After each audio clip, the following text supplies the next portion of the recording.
It's the Intergalactic Soul, the Honorable Brother, the Revolutionary yourself, Darius Lockhart, and I'm here to tell you to watch Power Bombshells every Sunday at 1 p.m. Eastern on the Fight Game Media YouTube channel. That's right, every Sunday at 1 p.m., and that's on time, every time, because when we stand together, what time is it? That's right, it's nation time. Welcome to Power Bombshells 158. I am Mel, that is Sam, and we are just two broads talking about the pro wrestling we're watching right now. What is happening? Sorry about the lateness. As per our usual wizard timery, my stuff decided that, it's 1 o'clock on a Sunday. I'm definitely going to mess with Mel stuff or Sam stuff, but in this case, it was mine. So, yes. And Mercury how's it do going? be in retrograde still, so it's going. Brad says is in the chat. I wanted to let you know that Nikki will probably be in the chat sometime later. She's doing some IRL things with my mom, and so she's like, "But I'm." Does she have more important chats to attend to? Apparently, in real life chats with my mom. I don't know. They're doing some. My mom is running some errands and wanted my sister to go with her. So, yeah, and so she got added to the group chat. Yeah, my mom was like, "How did you get going out of going to this?" I was like, "Because I have a podcast." So I have prior commitments. Sorry, I have to honor my commitment. And so Miley hopefully will. She's asleep. She was the last I saw her. She was asleep on the couch. So hopefully she won't. I'm sure when they get back, she's probably going to bark. So I apologize in advance. Miley will probably be loud at some point. But Nikki says that she should be back in the chat hopefully before the show ends. I don't think they're going to be gone the entire show time. So we shall see. Right on. Thank you for being here in the chat or on the replay. If you're watching later, we appreciate that. We have a lot to talk about. And actually, Tony Khan made us into liars because at first this was about the men's bracket. And then because when I went to make the show notes, no women had been added to the Owen Hart Cup. And then last night he added 6 people. Yes, he did. He had a women's loaded freaking show. It's almost like you can pull it off. It was crazy. Wow, they were cutting almost promos, like they were wrestling. They were having feuds. Nina did it twice this week.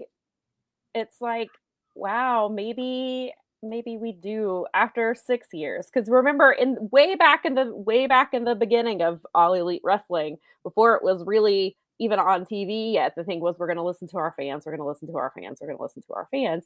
And granted, they do on certain things, and then certain things they don't. Which I mean, it's wrestling. What do you expect? Mm-hmm. But finally, I think Tony got the memo that a majority of the fans want to see women's wrestling. And they were really pissed off about what happened at Revolution. And Tony was like, "Oh, they're real mad at me. I got to fix this." It's not just Sam and Mel yelling at me. Now it's like a bunch on the internet are yelling at me.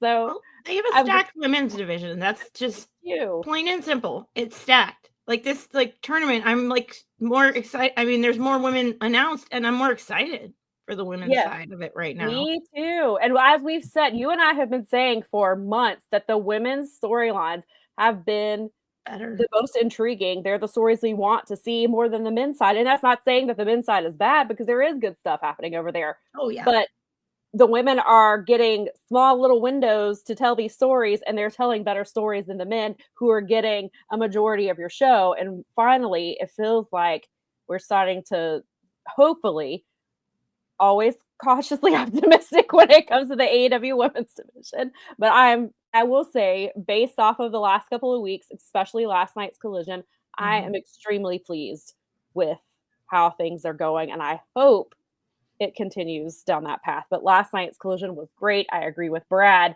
It's been treated as must-see. Yes, it's a little stressful for me as somebody covering it live because there's so much happening, but it's a good problem to have. Yeah. I'm glad at least I have interesting things to cover. It's not like covering Rampage, which RIP Rampage. I did love you. It was just hard sometimes to find 300 words to write about you. And so Brad says Collision was the women's show last night. Multiple matches and good ones. Almost half a dozen backstage segments.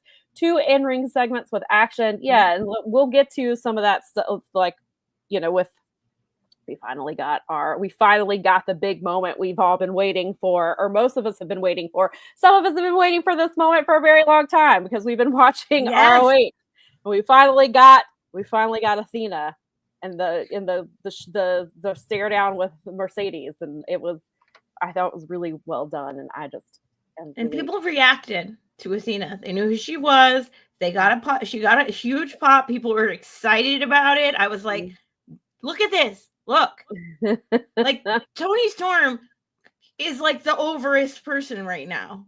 Mm-hmm. It's crazy the reactions she's getting right now, and she's just leaning right into it. She is hilarious. She is. Oh my god, she took out the entire crew with Renee and everybody the other with her thunder tits. Yes. Oh my god, they just couldn't help it. It was like, forget it. And then even in the match, the fans were chanting it. Thunder Rosa said it a few times during the match. Like, she got into it. The fan randomly had the Thunder tit sign. I thought maybe, my guess was like, oh, well, they probably know Tony is going to say something ridiculous. But then Brad and Nikki were on the same page, that they left one side of their sign blank, had their marker with them, and just wrote it. As soon as she said it, they're like, there it is. That's what I needed for the other part of my sign. Regardless, you have a whole decorated sign, but it's like waiting for whatever Tony says that night. Right, exactly. Bring your Sharpie. Right, because Tony's so unpredictable that you never know what she's going to say. And it works, though. Yeah. And I think that's one of the things, is because Toni is doing this authentically, and because she wants to, not because because we talked that moment a few months ago when she kind of stripped down to her bra and underwear. People were like, oh, remember when in WWE she didn't want to do those things? But this was under her. She had autonomy over her body. It was part of the story. Yeah, it's part of the story. She wasn't doing it for shock, just for the sake of shock value. It was in character. It was in storyline. It was her own autonomy. She decided when it was going to happen. Nobody else. And that's the entire point of all of this. Mm-hmm. And so Toni is just, I think that's why she connects so well with people, is because she, even though she's funny and is in this timeless character, she's extremely authentic with it. And I think that's one of the reasons people are connecting to her still after 18 months of this character. People can't get enough of it and still want to see it. And like you and I talked about it last week, like on the one hand, like I want Toni to be champion forever. But on the other hand, that title has been between two women for a year and a half, and it's time for that belt to go elsewhere. But Toni has made it to the point where like you just want to see her week in and week out and see what she's going to do next. And I think that's what will be. I mean, we saw her without the title and how she reverted back to the rookie, but when she loses it again, what is Toni going to do next? Like, how is she going to handle it? Because it seems like this time when she loses the title, it'll probably be for a while. It won't be this little short few month period. It'll probably be a while. And so it'll be really interesting to see how she evolves away from the title. And again, like we've talked about with Mariah, who Mariah May is when she's not trying to be Toni Storm, when she's not trying to do these things. So I'm really interested to see how this goes. And I think those two can really do a good job, because they've done incredible so far. And I can only imagine that they'll, continue to do that, I think. Agreed. I mean, now you've got Mercedes and Athena in the picture, so you can shift the sort of, they can become like the B plot, and Athena and Mercedes maybe become something of the A plot once you start transitioning those two. Because, I mean, we've got Mina in our picture. Like, they just acquired all of these people. There's so many women like that are good. So it's gonna be a fight. Like, people are really gonna have to step up and stand out to. Because I mean, the stuff that Athena and Mercedes were talking about is like getting a shot. They want whichever one, and I guess theoretically, I guess I would propose that it would be Mercedes potentially to win the Owen and get that shot at the title.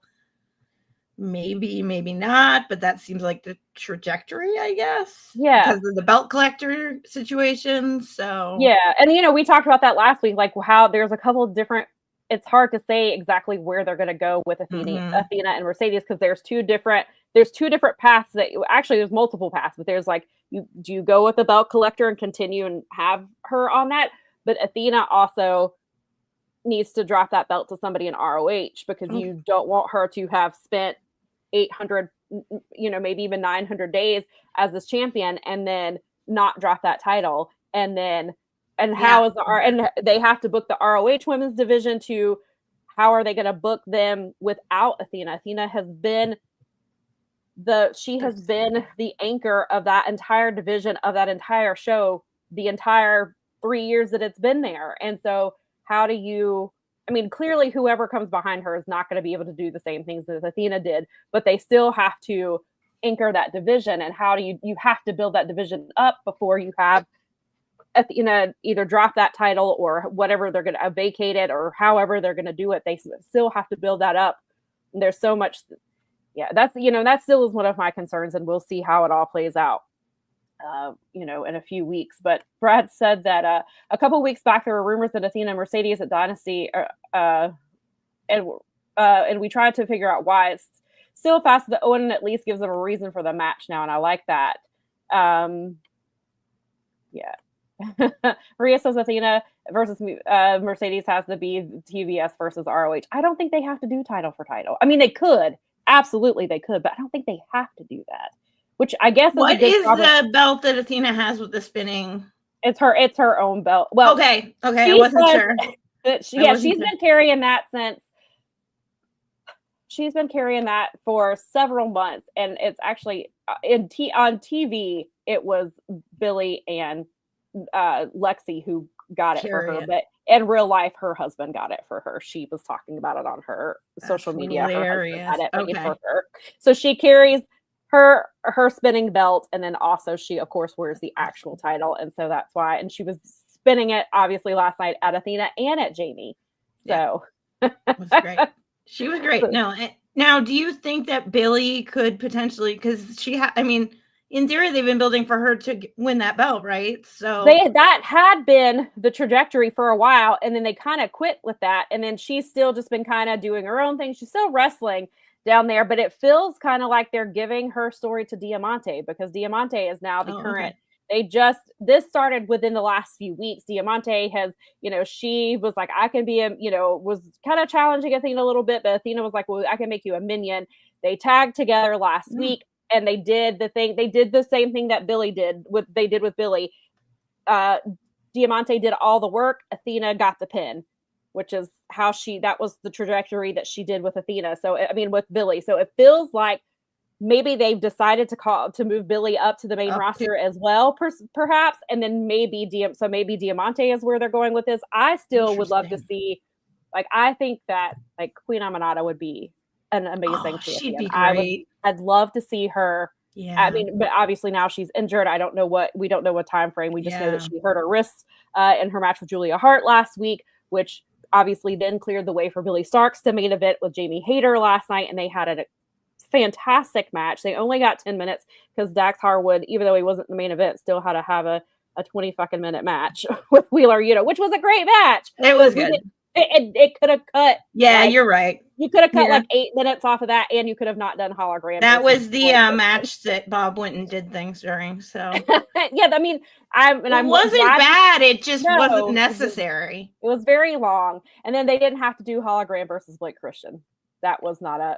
Wow, I'm surprised. I'm surprised. That was fine. It just didn't need to be on there when you could have given more time to the women in that situation. And I know Billy was a last minute replacement, but it's Billy Starks. It's not like you're just throwing anybody in there. Right. they could do so that. Interesting, because you're such a big Blake Christian fan that when you say that it doesn't belong there, then that's serious. I do. I like Blake Christian. I really like what they're doing with him. And that he's finally bringing his GCW character has come into AEW. But I felt like that match didn't have to be. It was because it wasn't a match that was not announced, unless it was announced prior.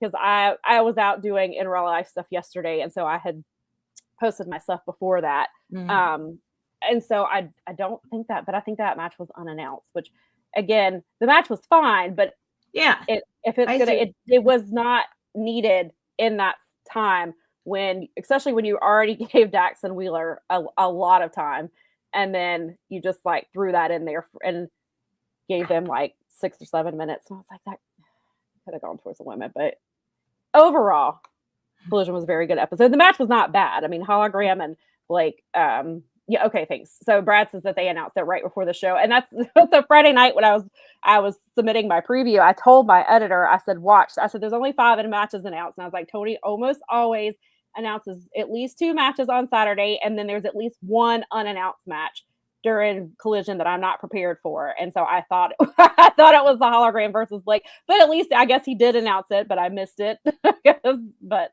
it happened. And again, it wasn't a bad match. I just felt like that, they just kind of put it on there to be putting it on there. And I was like, you could have just saved it for ROH. But I think they're also, because Blake just wrestled Kenny Omega on Dynamite, they probably wanted to keep him going on TV a little bit more. It's interesting to see how they're using him.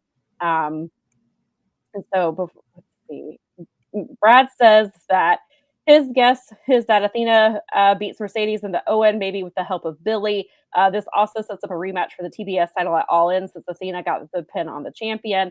And as I mentioned last week, Athena is undefeated in ROH sanctioned matches. Her one loss is in the Owen Cup last year, but it was not ROH sanctioned, which is how she kept her record intact. And so I guess that will be the same thing will happen in this Owen Cup, is that these are not ROH sanctioned matches. So if she loses in the Cup, it will not affect her undefeated streak down in ROH. I is my guess is how they're going to do it again this year. Yeah, she just carries the quick hey to everybody that said hello. Thank you for a shout yes, out. thank Welcome. you. And Fernando welcome. Yes, Fernando says he's not a fan of the spinning belt, but Brad clarified that yes, the thing is the spinning belt isn't the actual title, though she carries the ROH title. The spinner is more like a trophy. Yes, that her husband had made for her, but in ROH lore, it was presented to her from Billy and Lexi before she kicked Lexi out of MIT. Yes, Collision was very women heavy last night. We are very happy about that. Yes, I agree that the face off with Athena and Jamie was excellent too. And he said even the thing with he meant the face off with Athena and Mercedes. So I thought I also enjoyed the one with Jamie too, because it shows you that Athena is not just she's not just focused on Mercedes. Like she's focused on, it makes me feel like she's focused on more of the women's division. And so I think that it makes me, she's not just there for Mercedes. She's here for everybody, which feels like she's slowly like moving completely onto AEW television, as kind of how I felt that went. Laurence says, does Lexi factor into Athena losing the Owen this year? I hadn't thought about that, but that's possible. They certainly could, because Lexi just randomly got kicked out last year. We all thought it was going to be Billy at Hammerstein, but it ended up being Lexi was kicked out.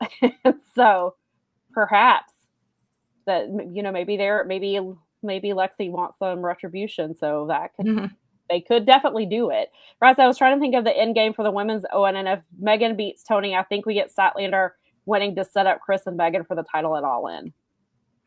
Definitely. There's so many ways, and we'll get to the bracket, both brackets, because if you missed the beginning of the show, we were talking about how when I made the notes for the show, no women were announced for the Owen at all. And the men's side was starting to, granted, there were only 3, but now we have twice that in the women's side of thing. And we're getting the full bracket on Wednesday. So we'll definitely talk about that in just a minute. But I guess we should, since we're on the topic of women, we'll talk about earlier in the week, we had some shakeup within the AEW women's division. But even before that, TNA had a huge, monumental, that is not being hyperbolic. That is a monumental change in the women's division in TNA, and just in TNA in general.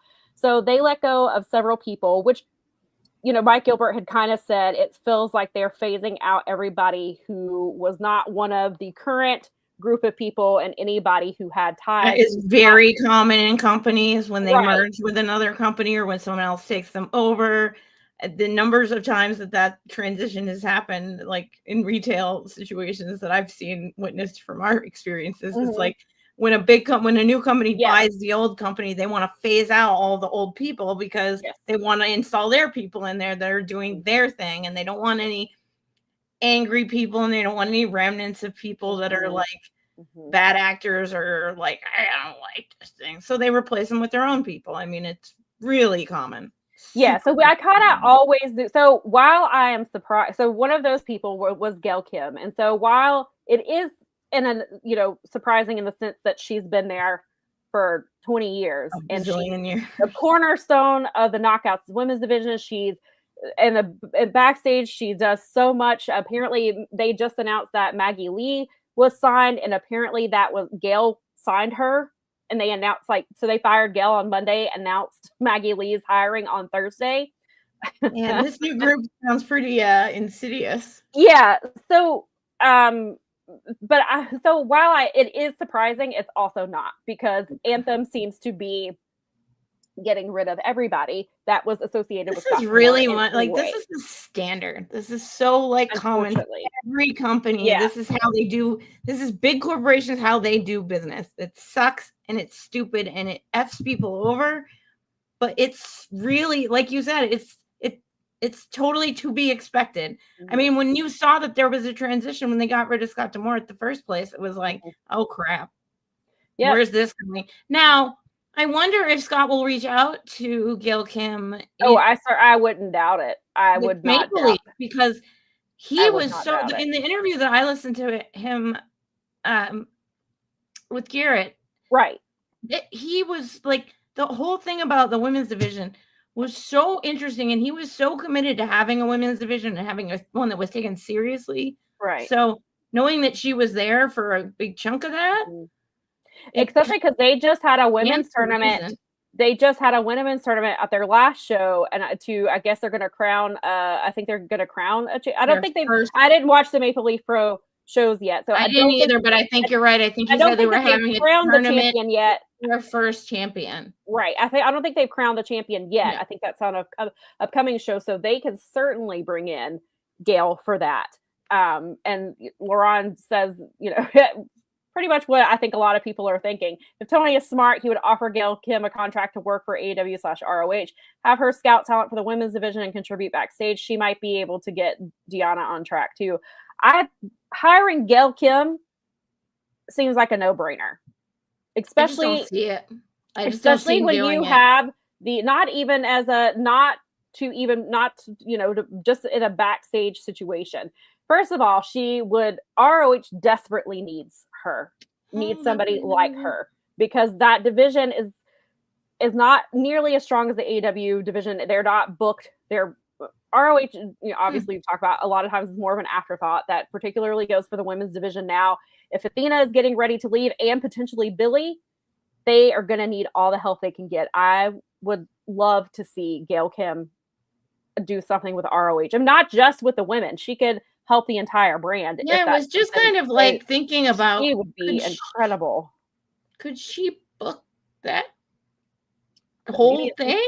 Is she on the I will know you, because you would have to make Tony give up control, and I don't know. Well, beyond that, I mean, just in a like hypothetical fantasy world where like the first female booker became a thing, or I mean, I'm sure she's not the first, but for a major corporate or like a major promotion like that, I mean, Stephanie wasn't booking anything; she was the talent most. I mean, for all intents and purposes, she's an agent. Yeah, like it'd be interesting. Yeah, I would if Tony were to give. I mean, that's shooting the moon. I think, but like I would love to see her do something with. I mean, even on the AEW side of things, because because they're in such a spot now where they need to be handled. We're getting there, handling them properly, and with the talent, somebody like Gail Kim could lead the women's division for AEW into the next. Because we're in year 6 now. So, somebody like Gail could be huge for them, but also I would almost rather see her on the ROH side of things and have her try to rebuild that women's division, because if you're losing Athena and potentially Billy, you're losing. And Red Velvet is your most consistent champion right now because she is the TV champion and she wrestles fairly often. They're not doing that with the women's side, with the women's title side of things, and they've got to do something, because if that's going to leave Athena will leave a gigantic hole in that division. And then if Billy is coming right behind her or is coming with her, it's going to be even more. So I would personally love to see Gail Kim be involved. But, I would not. I'm sure I won't be surprised if WWE makes a play at her because they're, especially with their NXT division and how strong their women are there. And also they did not treat Gail right either time that they were there. But then again, we see what they did with Mickie James. They're already pushing her out again. So Gail may not want to do that. But even if she does not go there, I definitely think they'll make a play for her. If anybody in wrestling is smart, you make a play for Gail Kim. And like Gail said in her message the other day, more women in leadership positions, not less. And I think that is, Gail is 1,000% right in wrestling. There needs to be more women in leadership roles. And so whoever gets her is getting a gold mine of in wrestling. And I would love to see her do that. And so, yeah, Brad said that's what Mel was just talking about. Saying. That Scott will call Gail to work with Maple Leaf Pro, and I absolutely think he'll call her. I mean, that makes more sense in a weird way because they know each other. They know how to work together already. It's an indie promotion. They're really excited about it. I mean, they're out there promoting the heck out of it. I don't know. We'll see. I just don't see Tony hiring her. And from what the people that I know are saying is that that's not probably going to happen. Well, that's stupid as fuck. I mean, I could be totally wrong. And if Tony is not even considering her, then that's extremely dumb. Yeah. I just don't know where because I don't know a ton about her, but I know that how people talk about her. And that's you saw it. Yeah. So that's if Tony is not even considering it, that's a huge problem. Because even if he does not go through with hiring, but if he's not even considering it, that is a huge mistake on his part. I mean, I can't speak for him. I don't know him. It's I know. I'm just saying if that is the case. People talk. So some of the chatter has been like, nope, I don't see that happening. From people that would know, maybe a little, kind of, and I don't know. Yeah. And maybe he doesn't, but if he's not even considering it, that is something that will come back and bite him in the ass in 5 years if he does not even consider it. If he considers it and decides it's not a good fit, or she decides it's not a good fit, that's one thing. But if he's not even considering it, then that will come back and bite him in the ass within 5 years. If that. I'd be interested to see. I mean, that's the kind of person that just lands on their feet. It's just now she kind of has her choice. Yeah, that's what she was saying. She was like, she doesn't know what's going to happen next for her because it sounds like she wasn't expecting it. So, we'll see. Whoever gets Gail Kim is very smart. I feel like she'll be okay. I really do. Absolutely be okay. I feel like she's one of those people that people want. That just and maybe we don't have the correct information, but also it wouldn't be completely unsurprising. Well, it would. It kind of tracks a little. That's what I was gonna say, and I guess that's probably why I got such a visceral reaction, is because it dawned on me that you know what, he might be dumb enough to not even consider her. Yeah. I just all right. Well, good for Gail. Good luck to Gail Kim. I've heard nothing. You saw the reaction that she got this week. That people. Well, first of all, you saw the reaction from the women in the Knockouts division, and they were all pissed. Yeah. Seth Delander said, "What the fuck are we doing here?" Some people just tweeted angry emojis. People were like, "Yeah, it was not. It was not met with grace and dignity at all. It was met with anger and hostility." Yeah, the women's division was pissed, but then outside of the women's division, you just had people within TNA, and then you got people outside of TNA. When Mike Gilbert has to do a special, you're right, yeah, special brace for impact on one person, things are on the level. It's LFG time, okay? Mm-hmm. Yes, definitely. So then we get even more news is that Saraya announced on her podcast she's done with AEW. And apparently didn't really tell anybody except for a few people. And I'm sure the very first person she told was Renee. that's probably who knew, was probably Renee and Tony Khan, or probably two people who knew. But yeah, she says, she met all of her everything that was expected of her from her contract. They left on good terms. She didn't want to hold anybody back from a spot. She's releasing a book. She's about to go on a book tour.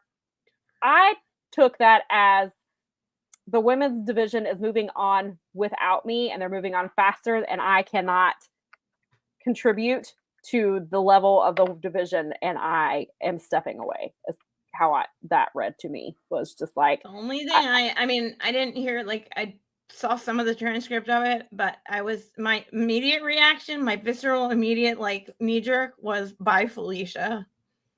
Yeah, my reaction was so funny. I got somebody sent it to me. Terrible, but I was just like, bye. No, somebody sent me the text, like, in our group chat, literally 2 minutes later in a Slack, Sam, our prayers have been answered. Okay, so we were pretty much on the same page there. Yes. You know what? It's the truth. She doesn't fit with what they're doing in there. And she sticks out. She sticks out like a sore thumb. It's just not. She's not with that group. She's not that vibe. It's not the same vibe. She does not have the same vibe as, like, what's going on there. No, she doesn't fit. The division moved on without her. And good for her for being able to come back from the injury that she did, because that's incredible. I mean, to think that you would never wrestle again, to come in and she did her matches. She did the best. Some of them were kind of, they had to slow down to work with her, because you always have to be.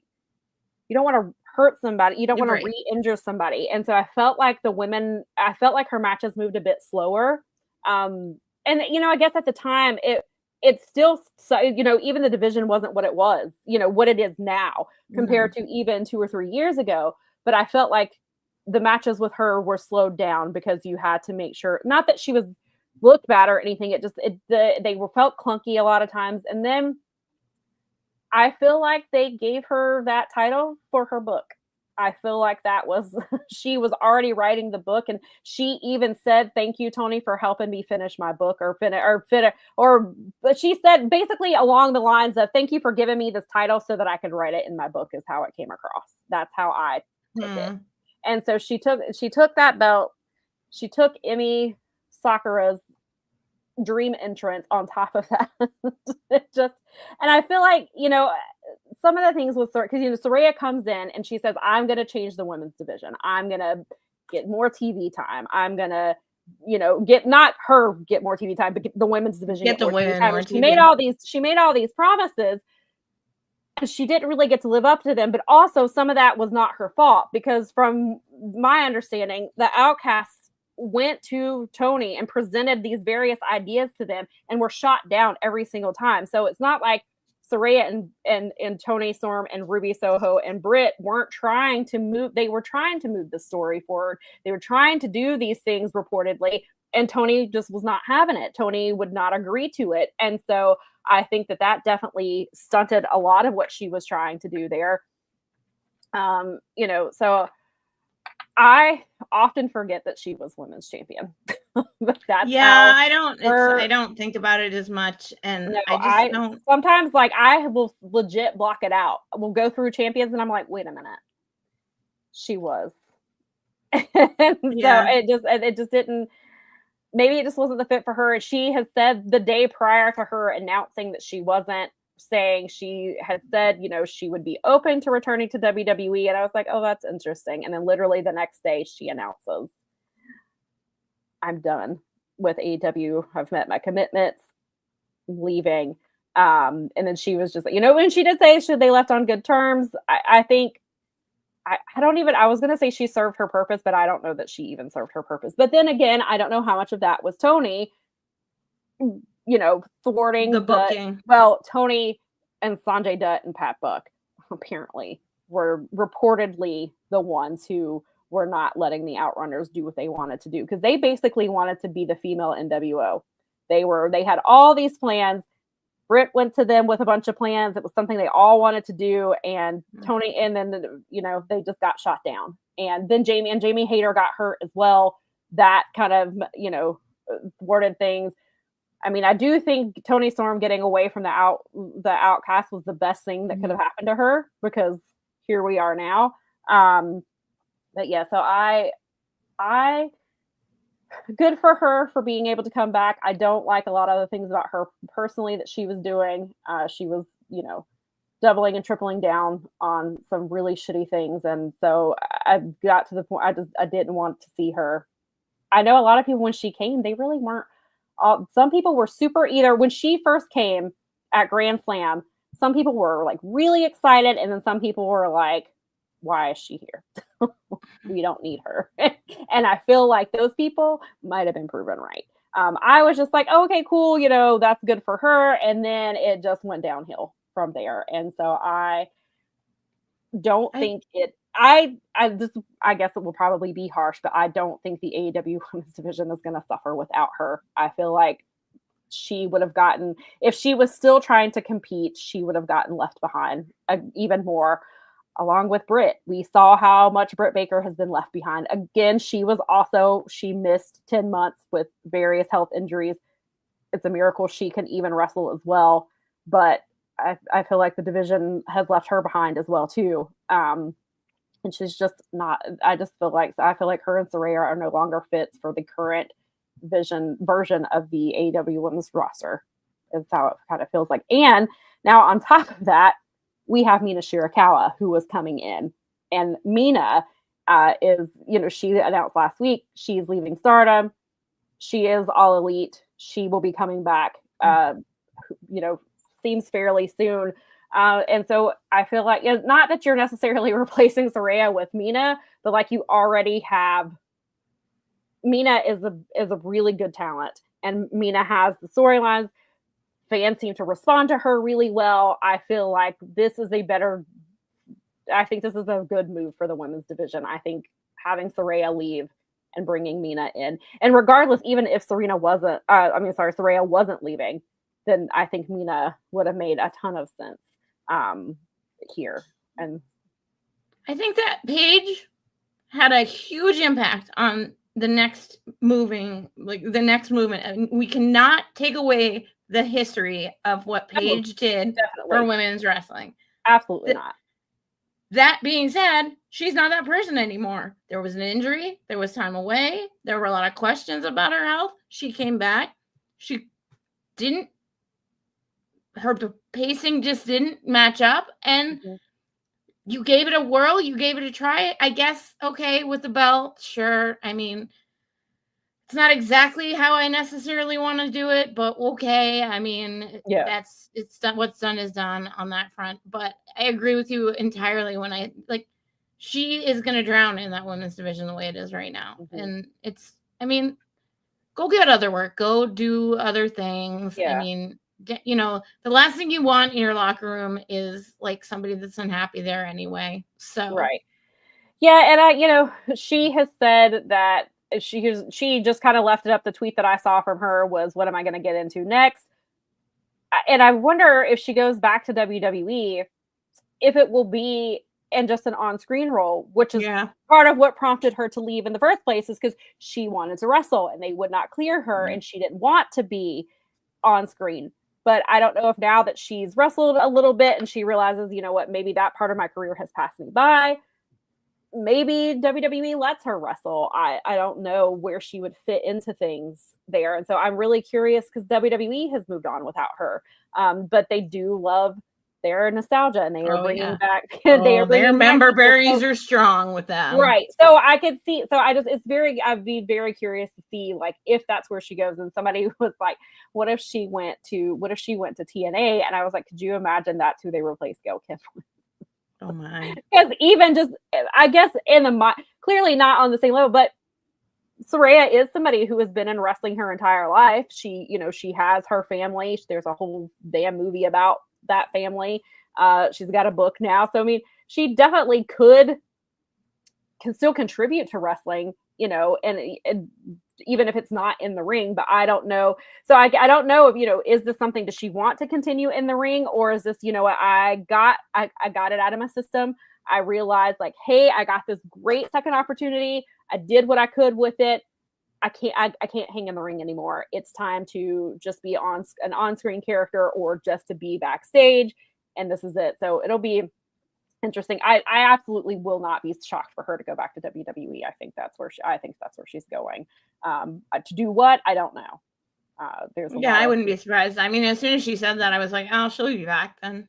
Yeah, that was the person who told me our prayers were answered. We were both like, she's probably going back to WWE. I can't imagine she wouldn't. And I can't imagine they wouldn't want her because of the way that they are, even though it's Triple H. I mean, we've talked about it before. I mean, apple tree right there. Right. Yeah. And there's some comments that, kind of go along with what we're saying, that LeBron said that they could have done more with Saraya, but it's not a huge loss from an in-ring perspective. Is Britt Baker the next one out the door? From what Fightful says, she still is under contract, but Mel and I had this, a few weeks ago, this conversation came up. Mel, I don't want to speak for Mel, but Mel had just mentioned that from people she has heard from who would know, sounds like we probably won't see her on TV again. Yeah, I tend to believe these people tend to be right more than they're wrong. So I just would say that the feeling seems to be that they are parting ways. And she seems to be at least hinting on that a little bit too. Yeah. Because, I mean, I don't know. She's not somebody that is in the picture at all for any of the things that are going on right now. And I think with her other career, like, what does she need wrestling for? Right. And Brad says the AEW women's division moved past Saraya a long time ago. She basically said that she only signed with AEW to get her brother a job thereby. Her brother wrestled a little bit. His character did not go over well when they used him on TV. Ruby getting pregnant and having to leave was the best thing that happened for that storyline, because they dropped it, because that storyline was awful. And then they ended up releasing him from when they were doing releases a few weeks ago. He ended up being one of the people who were released. Would they have kept him if Saraya stayed? I don't know. They weren't really using him to begin with. He wasn't doing a whole lot. He was just another wrestler, basically. I just don't feel like the core AEW audience gives two craps about them, especially him, but I think they wanted to, and then we wanted to give her a chance, but I mean, it is what it is. Like, life happens and you're not there. Like, and it's getting harder every day because you're pulling in the Joshis and people with a ton of talent and a ton of charisma, and it's just going to get harder from here. Yeah, I agree. Fernando says Saraya was a pioneer in the women's wrestling uprising. Oh, 100%. And like Mel says, I will definitely not take that away from her. Nope. She did 100% part of the history of women's wrestling changing from bra and panties matches. Yes, 100%. I absolutely. It just did not work out for her in AEW in the way that maybe we had hoped or had thought, and maybe how she had hoped or thought. And then, it just, that how we've talked about this a few times. Something, sometimes people, things just don't happen the way you think, or some people are just not good fits. Like we talked about with Malachi Black, he learned really quickly that AEW was not for him, and that happens. Sometimes you go to a new job and you're like, this isn't for me. And so it happens. And there are people who go to WWE and they're like, you know what, this was not for me. And so it is, especially in the wrestling business. That's what happens. Transferring Heat points out that promo about having a boss that listens to me, she cut, didn't age well. Yeah, especially if he really was thwarting the Outcast. Then no, that did not age well. Yeah. Let's see. Fernando says that Tony killed the Outcast. It should have been a bigger angle. It was so promising in the beginning, and I was so hopeful for it, and then it just fell apart because kind of went sideways. Yeah, it fell apart. Daza said the Outcast story was botched by the pacing, and the whole story being done out of order. Yeah, I would agree with you. Great point. I think that, because especially you watch a ton of movies, so you know how like storylines should progress, and you're probably right. It was totally out of order. I think that's a good way of saying it. Yeah, Transferring Heat says her promo about being WWE is the bigger promotion didn't help Saraya and AEW when she was trying to be a babyface. Yeah, that one backfired too. Maria says if she was 100, she would have worked on her mic skills. They were so rusty. Yeah, and we tried to 7 years is a long time being off. Yes, and we talked about that in the beginning. That first promo was rough, and Mel and I we pointed out at the time, she has been away from the ring for a really long time. She comes from the I mean, yes, obviously she comes from the background and, in the Indies and England and her family's promotion, but she came from the WWE background. And a lot of people who come to from WWE to AEW sometimes have issues with their promos. It takes them a while. Ricochet is a prime example of that. And we even said then, we're like, let's give her the benefit of the doubt. She's going to have to keep working on it. And it just was not working. And then I feel like a lot of it is because she just didn't come off as a likable person. And I think that affected her as well. And then Kenny points out that she has a history with The Rock, the movie and all that. Yeah. So I 100% see her going back, especially with him being back in the picture for all the stuff. Yeah, he's on the board. Oh gosh, I mean, her coming back at WrestleMania is totally a WrestleMania moment if you think about it. Yeah. Maria says, do you think there's a good chance May leaves? No. I think they're already on it. I think Tony's gonna and when Fightful announced that, they said that they were looking to retain her. They're bringing in Mina. I don't think Mariah's going anywhere. I think she's gonna get paid, but I don't think she's going anywhere. Transferring her, Heat says AEW's biggest question is Mariah May's contract. She's going to get paid. I think they'll pay her. I don't think she's going anywhere. Because Tony sought her for months and then let her go wrestle in Stardom and then created an entire storyline for her. And I don't think, and maybe, sure, there's questions about her title run.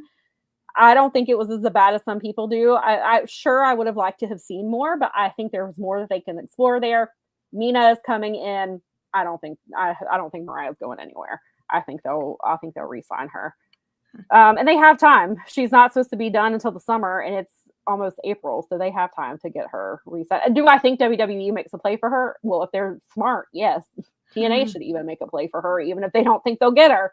They should. Right. And that's what you should do. We've talked about this. Wrestlers should go see what other people would offer and then come back to the boss and be like, hey, WWE is going to offer me this. TNA is going to offer me this. What can you do? I wouldn't be surprised if they're already in contract negotiations with her. Yeah. Jermaine says Harley Cameron blew up more with Mercedes than she did with Saraya. You were correct about that. Jermaine says, I love the fact that Mina said Mercedes was one of the big reasons she wanted to come to AEW. Yeah, and she even said that back when Mercedes was in WWE, she even told her then that she could have a career in America and really pushed her to come. Yeah. Oh, yeah, this is, Transfer Heat. That's a really good point, that she can get a Legends deal, have guest spots, and she could be involved with Evolution 2. Yeah, I had forgotten about Evolution 2, but yeah, she could absolutely be involved in that. That's a really good point. Definitely. I would say Mercedes did more for Harley than Saraya did, because Harley was already doing I guess if she's moving from, I would say Saraya did more for her than the QTV stuff did. But then I think Mercedes is the one who pushed her over. But Saraya did help get her there, but I think Mercedes pushed her over the edge. Jermaine says, and now that we've got Azumi going after Mercedes for the New Japan Strong titles, Mercedes is going to be really busy the next few months, all the way up to All In. Yeah, she's going to be huge. Fernando, I have not heard when Ruby's supposed to be back. She did just give birth in December. So it's only been 3 months. And generally, in most cases, they take more time off than that. They should. I know some women rush back because they feel like they're going to lose their spot if they don't. But are you muted, Mel? Yeah, sorry. I was making sure that the noise is in the background. Yeah. Usually they're not usually it's like 8 weeks because they have to. I would say Ruby, but in her case, she can probably take more time because of the kind of circumstances she's in with her. Because it's only been 3 months. Yeah, then you have to think about getting back in ring shape, and it takes women a lot longer to recover from birth than what people realize, because women often rush back to work. But generally, it takes your body 2 years to heal from a pregnancy. And that's, of course, being an athlete can change that a little bit because you heal quickly in other aspects, but I don't expect to see her for a while. I hope that she takes the time that she needs and that she does not rush back. Brad says a couple of years ago, Kenny had a famous joke backstage meeting where he said he wouldn't have signed 80% of them. Yeah, I remember. That's right. I forgot about that. Yes. Let's see. Benkins says Osprey had a TNA offer and they were never going to outdo AEW, WWE, but they still made an offer. Yeah, that was right. TNA could make an offer, whether she signs, Mariah chooses them or not.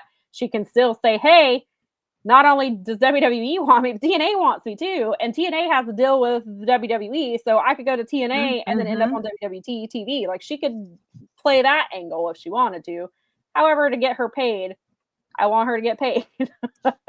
Transferring Heat said, I followed Mariah for years. I think it's funny that people have found her old WWE fan tweets. She was a WWE merchandise influencer. Yeah, I didn't know that until a few months ago when people started finding her own, until they started following her own tweets. And then they posted the picture. The one is she was outside of WrestleMania a few years ago and said one day she would, she wanted to be there. And so people think that thing from several years ago means that that's proof that she's leaving. I was like, the tweet where she did, I was like, that was like 3 or 4 years ago. Like, and if she goes there, then she goes there. But I don't think that she is. But yes, I didn't know she was a WWE influencer until a few months ago when I saw people posting some of her old posts that she used to do. And she used to she had like the shop WWE where like if you use her promo code, you would get 20% off. Like Mariah was doing that. Whoa. I did not know that. Yeah, I didn't know that until a few months ago. It's funny seeing that now. But, he says plans change. Hangman Page said a few years ago, I always thought I was going to have a WrestleMania moment. AEW didn't exist at the time, but now they do, and that's no longer my dream. Plans change, and that's okay. And, and so maybe Harley still wants her Mania moment, but maybe she's, maybe, and she is also very young.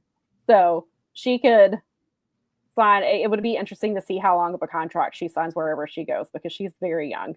Laurent says, speaking of Harley, is it just me or have they dropped the ball with her since her match with Mercedes? I don't think they've dropped the ball with her. I mean, the Harley Graham stuff is interesting that they're doing with Beast Mortos, but I don't know if she's like dealing with. Well, no, she wrestled. I was gonna say maybe she's dealing with an injury and they're just trying to keep her on TV, but she wrestled that same night, so maybe not. But I don't think. I think they're just trying to figure out what to do with everybody yeah, hopefully they figure it out because she's too valuable to not do stuff.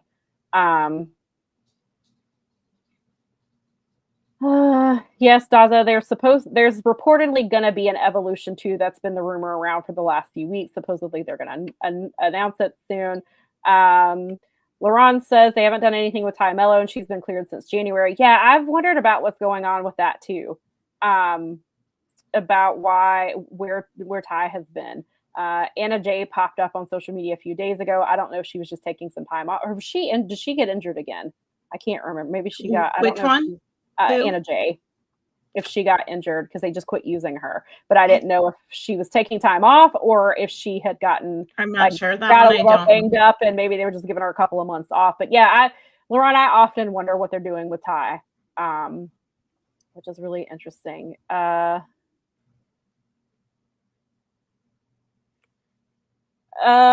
We have a comment here that says, this generation of wrestlers follow their hearts a little too much. Even if you want to switch companies, your current employer and your goal employer don't need to know that. I agree.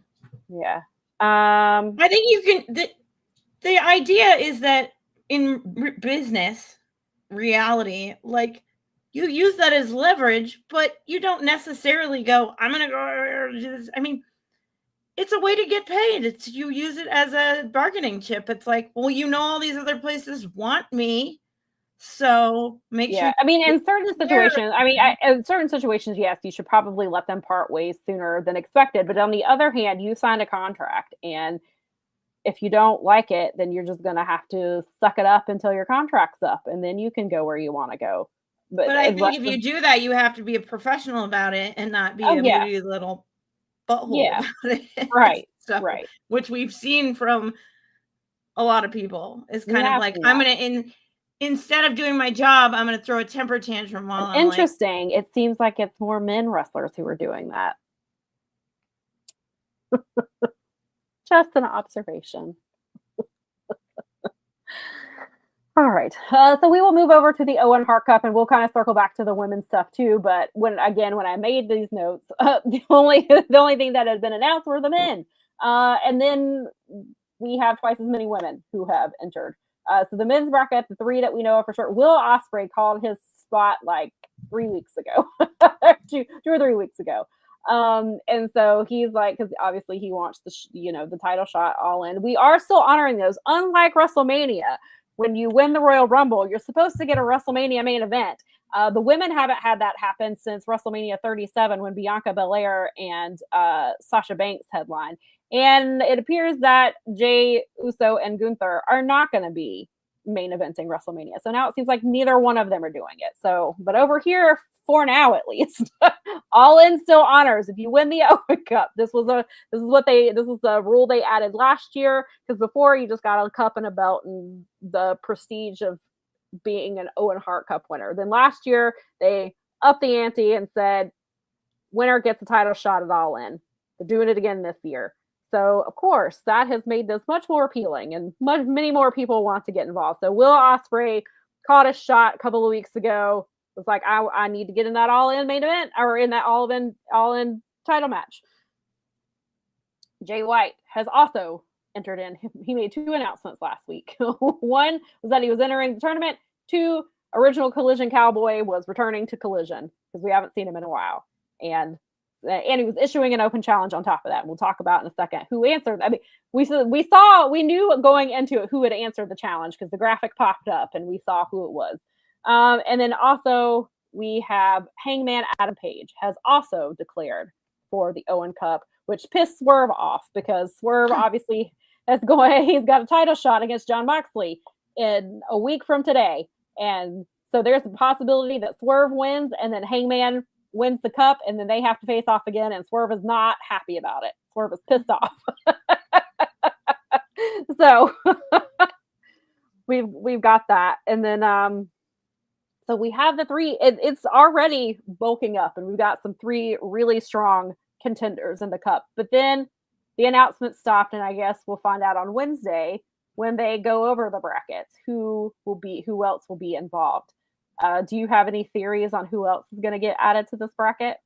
To the men's or the women's? To the men's. I'd be interested to see if some of the younger kids that are starting to stand up to their dad figures get in. Wheeler or maybe potentially Nick Wayne. I don't think that he necessarily is going to go far, but it might be a chance to get him, since he's starting to stand up to dad, as it were. And that transition looks like it's coming. Yeah. Some of the United Kingdom, the era guys, Kyle O'Reilly and Adam Cole and all those guys. Probably one of them.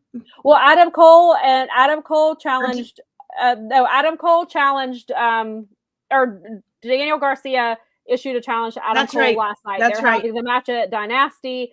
No time limit, no outside interference. There has to be a winner.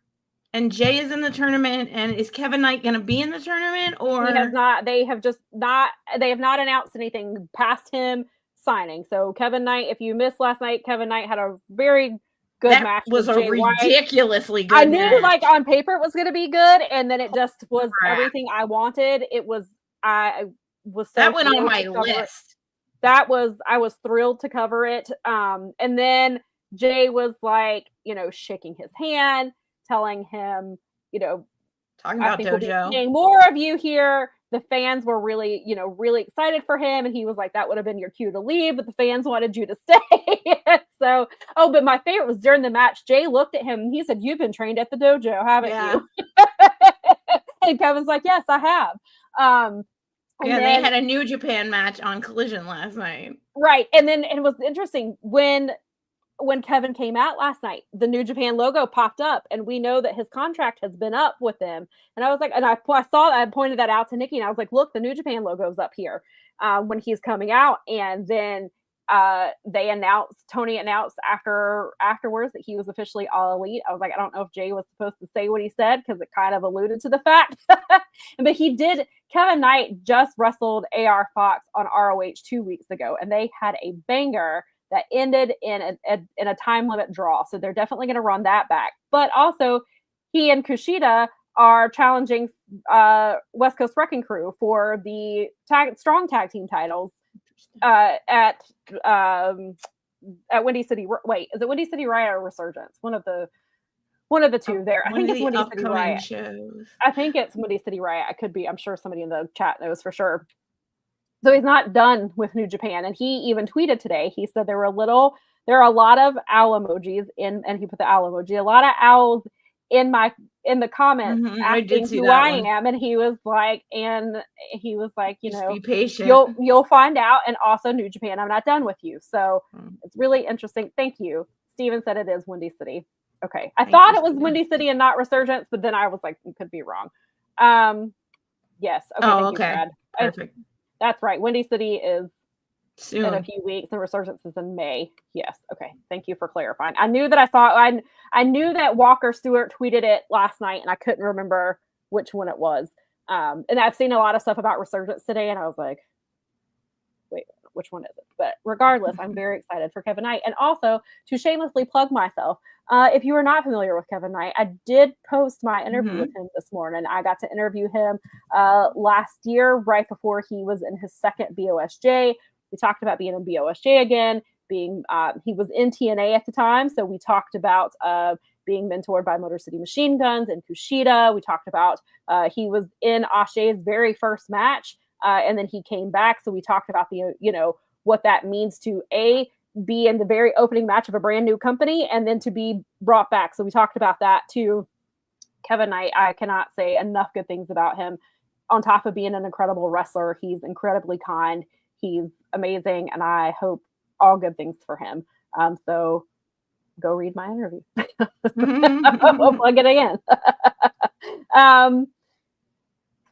So yes, we got some comments over here that we'll get to. But yes, so we had that. But yeah, so going back, so I don't know, maybe it is possible that Kevin Knight is in it, because he did not officially declare. That would be an interesting position to put him in, because how far do you let him go in that tournament if he were to enter? But also, you could showcase him a lot, almost like a C2 type of thing, with that. So he would be an interesting. I don't know who they're. The only person I think, if they do a wild card or something, or however they announce it, I do think Josh Alexander is going. Oh, there you go. I think he's absolutely coming in the Owen. I hope so. If his visa is cleared, which I know they were still working on a few weeks ago, that's why he was able to do the Maple Leaf Pro show. Yes, he was able to do the Maple Leaf Pro show. And so I feel like as long as that was in Windsor, wasn't it? It was. That's what I'm saying. That's why he did the Maple Leaf Pro show, is because he was in Canada trying to work on his visa. So if the visa gets cleared up, I expect him to be in the Owen. I think he absolutely will be. I hope so. That would be a great way to debut him, is with the Owen Cup. I don't know who. I'm trying to think of who else. I think you definitely could do Nick Wayne and Wheeler Yuta. Get some younger guys in there, maybe just to keep pushing them forward. Yeah, and I was like, well, I guess because they haven't. That's the thing. They have not announced when the tournament starts. So I don't know if it starts. I assume it's not starting at Dynasty. I bet it will start after, is my guess. But you could put. You don't want to go too late, because then you run into the G1. Right. So they could do Speedball.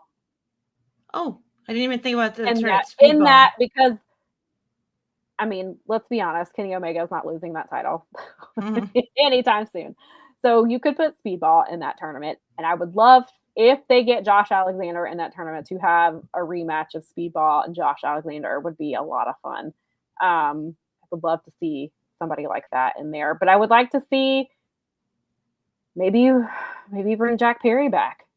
Maybe he's in it. We haven't seen Jack since Wrestle Dynasty. He's not been around. So they could do that. Yeah, that's what Brad says. They'll start at Dynasty to get more matches on the card, run it at the finals at Double or Nothing. Yeah, I was thinking the finals will be at Double or Nothing. Because it's not a super long tournament.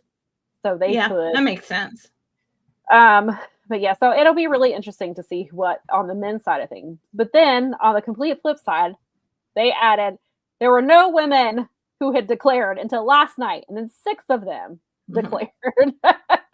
So last night we got, and it is stacked. We have Mercedes Moné entered. Then they cut to a backstage segment. Athena and Billy Starks entered. Jamie Hayter also entered in a backstage segment. And then in another backstage segment, Stat and Thunder Rosa entered. Mm-hmm. So we have 6 spots. And I think there are 8 total, I believe. I'm sure somebody will correct me, but I think it's 8. My guess is this is where Mina comes back. I think they put, especially because Mariah won it last year. Oh, good point. Mina coming in. I could also see Mariah being in the tournament to come back and defend her spot. Unless they're keeping her off TV for a little bit because of the loss, not because of her contract situation, because of her loss. Or they could put Deanna in it. I think Deanna would be cool to see her in there. They've not really been doing a whole lot with her as of late. Taya has been in CMLL with Lady Frost. They've been doing some tag team stuff down there. So I could perhaps Deanna could take that spot. Of course, there's Willow. Willow won the first one, right? No, Britt did. But didn't Willow win? No, she lost in the finals to Mariah, right? Isn't that what it was? I think so. So they could do Willow. Because Britt Baker won the first one, right? I think. It's hard to remember. I believe so. I could be way off. I'm sure you find people in the chat will tell me. But yeah, so my guess is I definitely think Mina is going to be in it. And then, yeah, I could see Mariah coming back so that she can try to defend her spot or defend winning it last year. Do you have any thoughts on who you think will take the last 2 spots for the women? I don't know why they randomly had Serena Deeb around, but I'm concerned because she just randomly showed up that they might be pushing that story. Well, they've been pushing.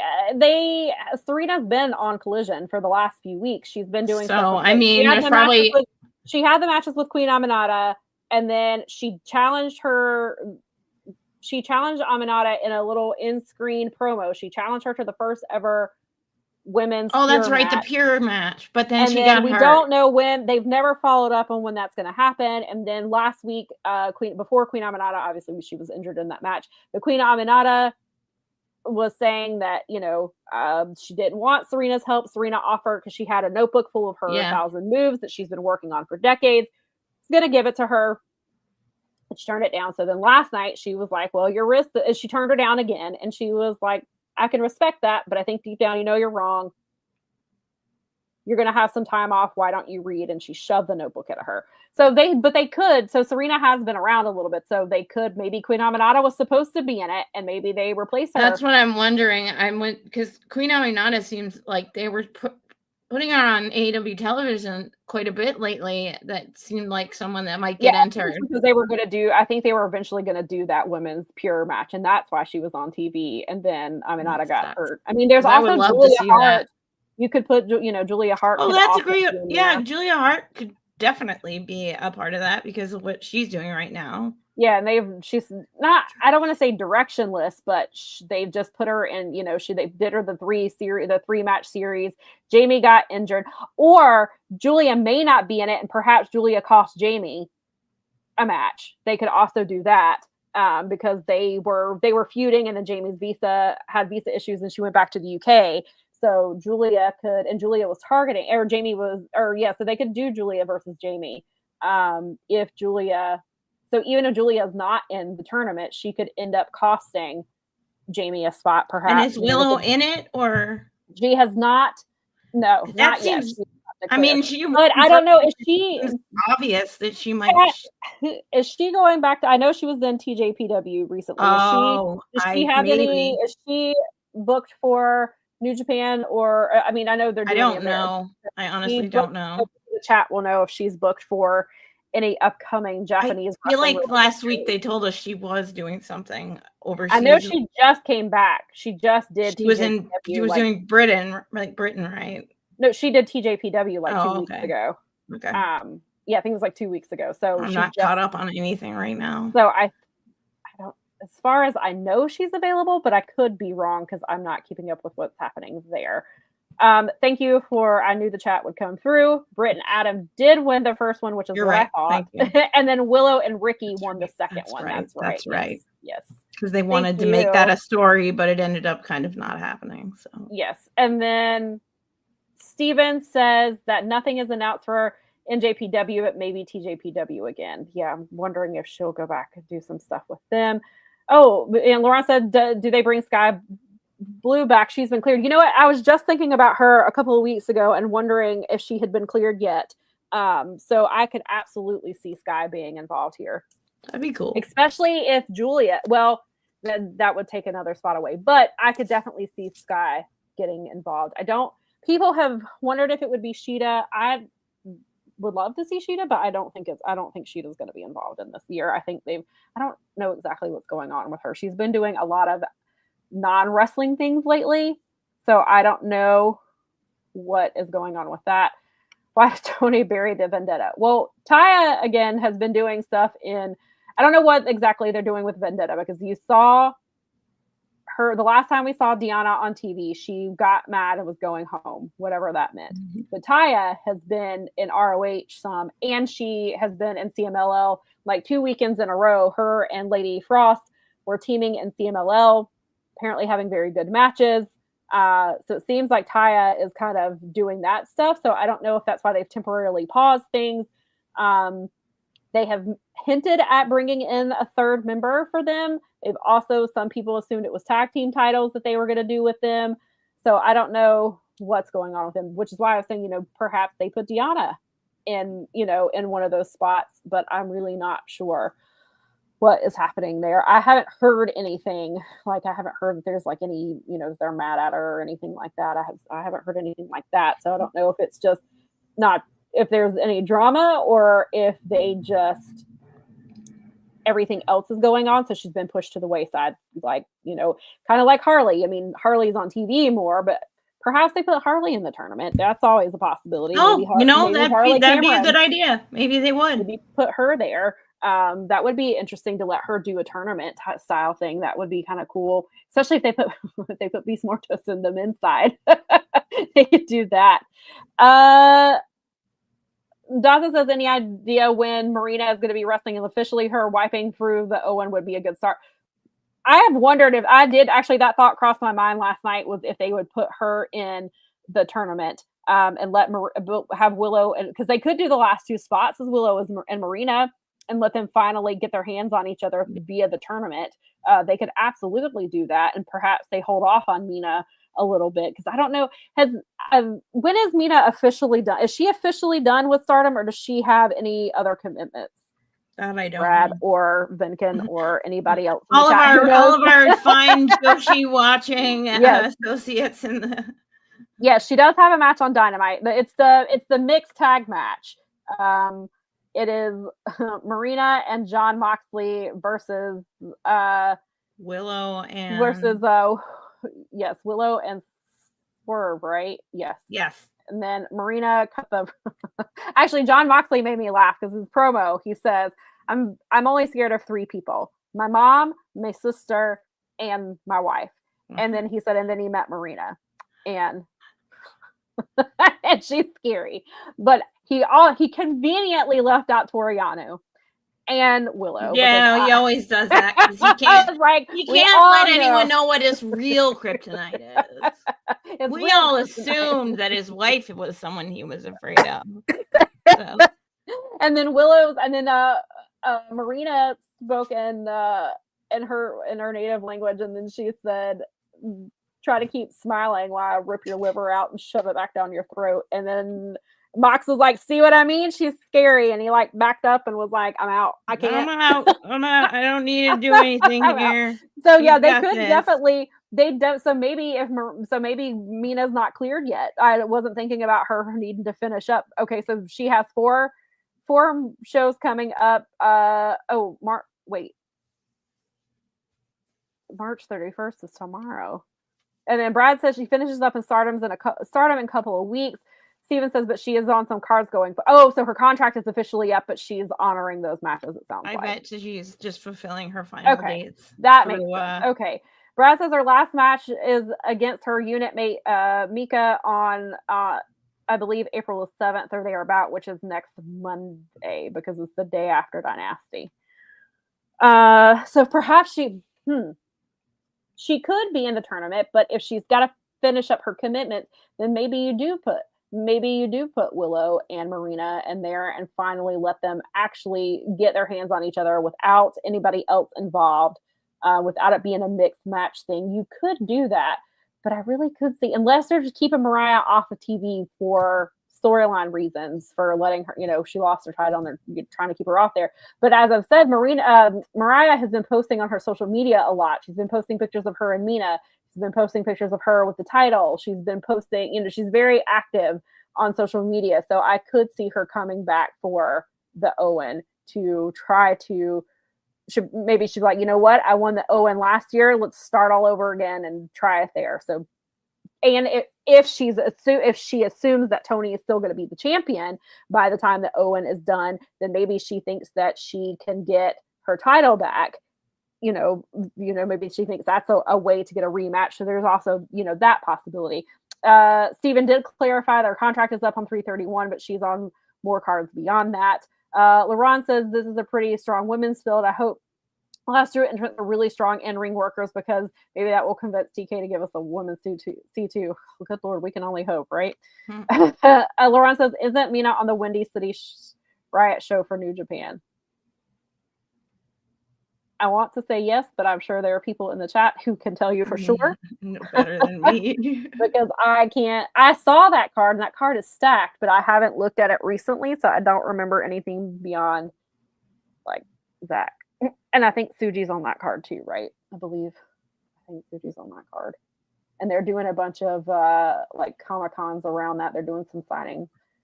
Okay, Steven says, Mina's final match is April 2nd in Korakuen Hall. Or Korakuen Hall, rather. I don't know why I said it that way. Korakuen Hall. Mm-hmm. Interesting. So, depending on when the first round of the tournament is, Mina may be able to go in there, but maybe they hold her out. Maybe they just put Mariah in there. Okay. Steven says no women's match is officially announced for Windy City according to NJPW's website, but we don't have a full card yet. And that is the one, the April 2nd show is the one versus Micah. Okay.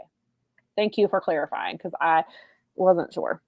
And that is good to know. So I really like the idea of Mina coming in and trying to win the tournament that Mariah won last year. I think that's fun. But there's so many different things they could do. They could bring Mariah back there and have her think that Tony's going to retain and try to go through that way to get a shot at her. But then you could do Willow and Marina would be a lot of fun. You could bring Sky Blue back there. You could bring Anna Jay back there. You could put both Anna and Sky in there. Doesn't seem like it would be anybody like Ty. I don't know what they're doing. I don't know what's going on with Ty. Why they haven't used her since she was in Japan. Yeah, and I don't know I guess Aminado's completely out of the tournament. So Serena will, there is Serena Deeb could go in through there. I don't think they'll bring back Shida. There's also, they probably won't do it because they're cowards, but you could do Yuka Sakazaki. She had her one match with Emmy and got Sumi Sakai to watch AEW for the first time ever. And then they haven't used her since. So you could put Yuka in there, but I don't think they will. There's always Nyla Rose. I don't think they're going to use her either. Somebody said that they heard that Nyla is working backstage in a backstage capacity, but I don't know how true that is. But I miss her on TV. I miss her on TV. I love her. She's hilarious, and I wish they would use her more. But I heard so maybe they. I know she does those payperview.com things that they do on pay-per-view days. They do those a lot, and they're bringing in Veda this year or for Dynasty for the payperview.com thing. She's going to be doing the live chat, which is interesting. So I don't wonder if they're going to potentially bring her in to do commentary, but I know that she's booked with 9 million other things too, and she has a bunch of commitments. So, and Speedball said the other day, people are used to him wrestling a whole bunch of matches Mania weekends, but she calls 1 million hours of matches that week.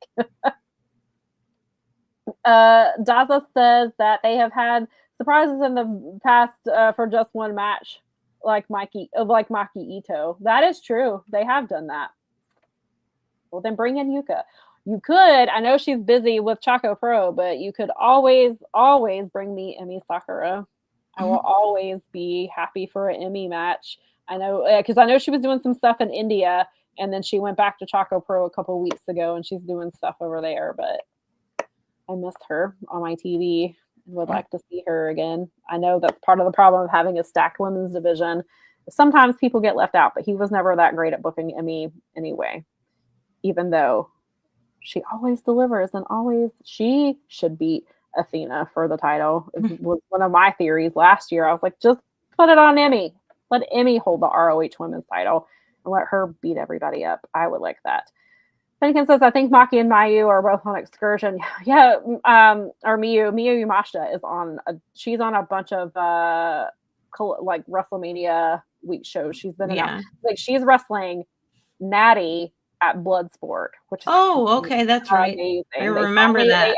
They announced that they're starting to announce matches finally because they announced a bunch of they announced the competitor. My friend was like, how many people are on this card?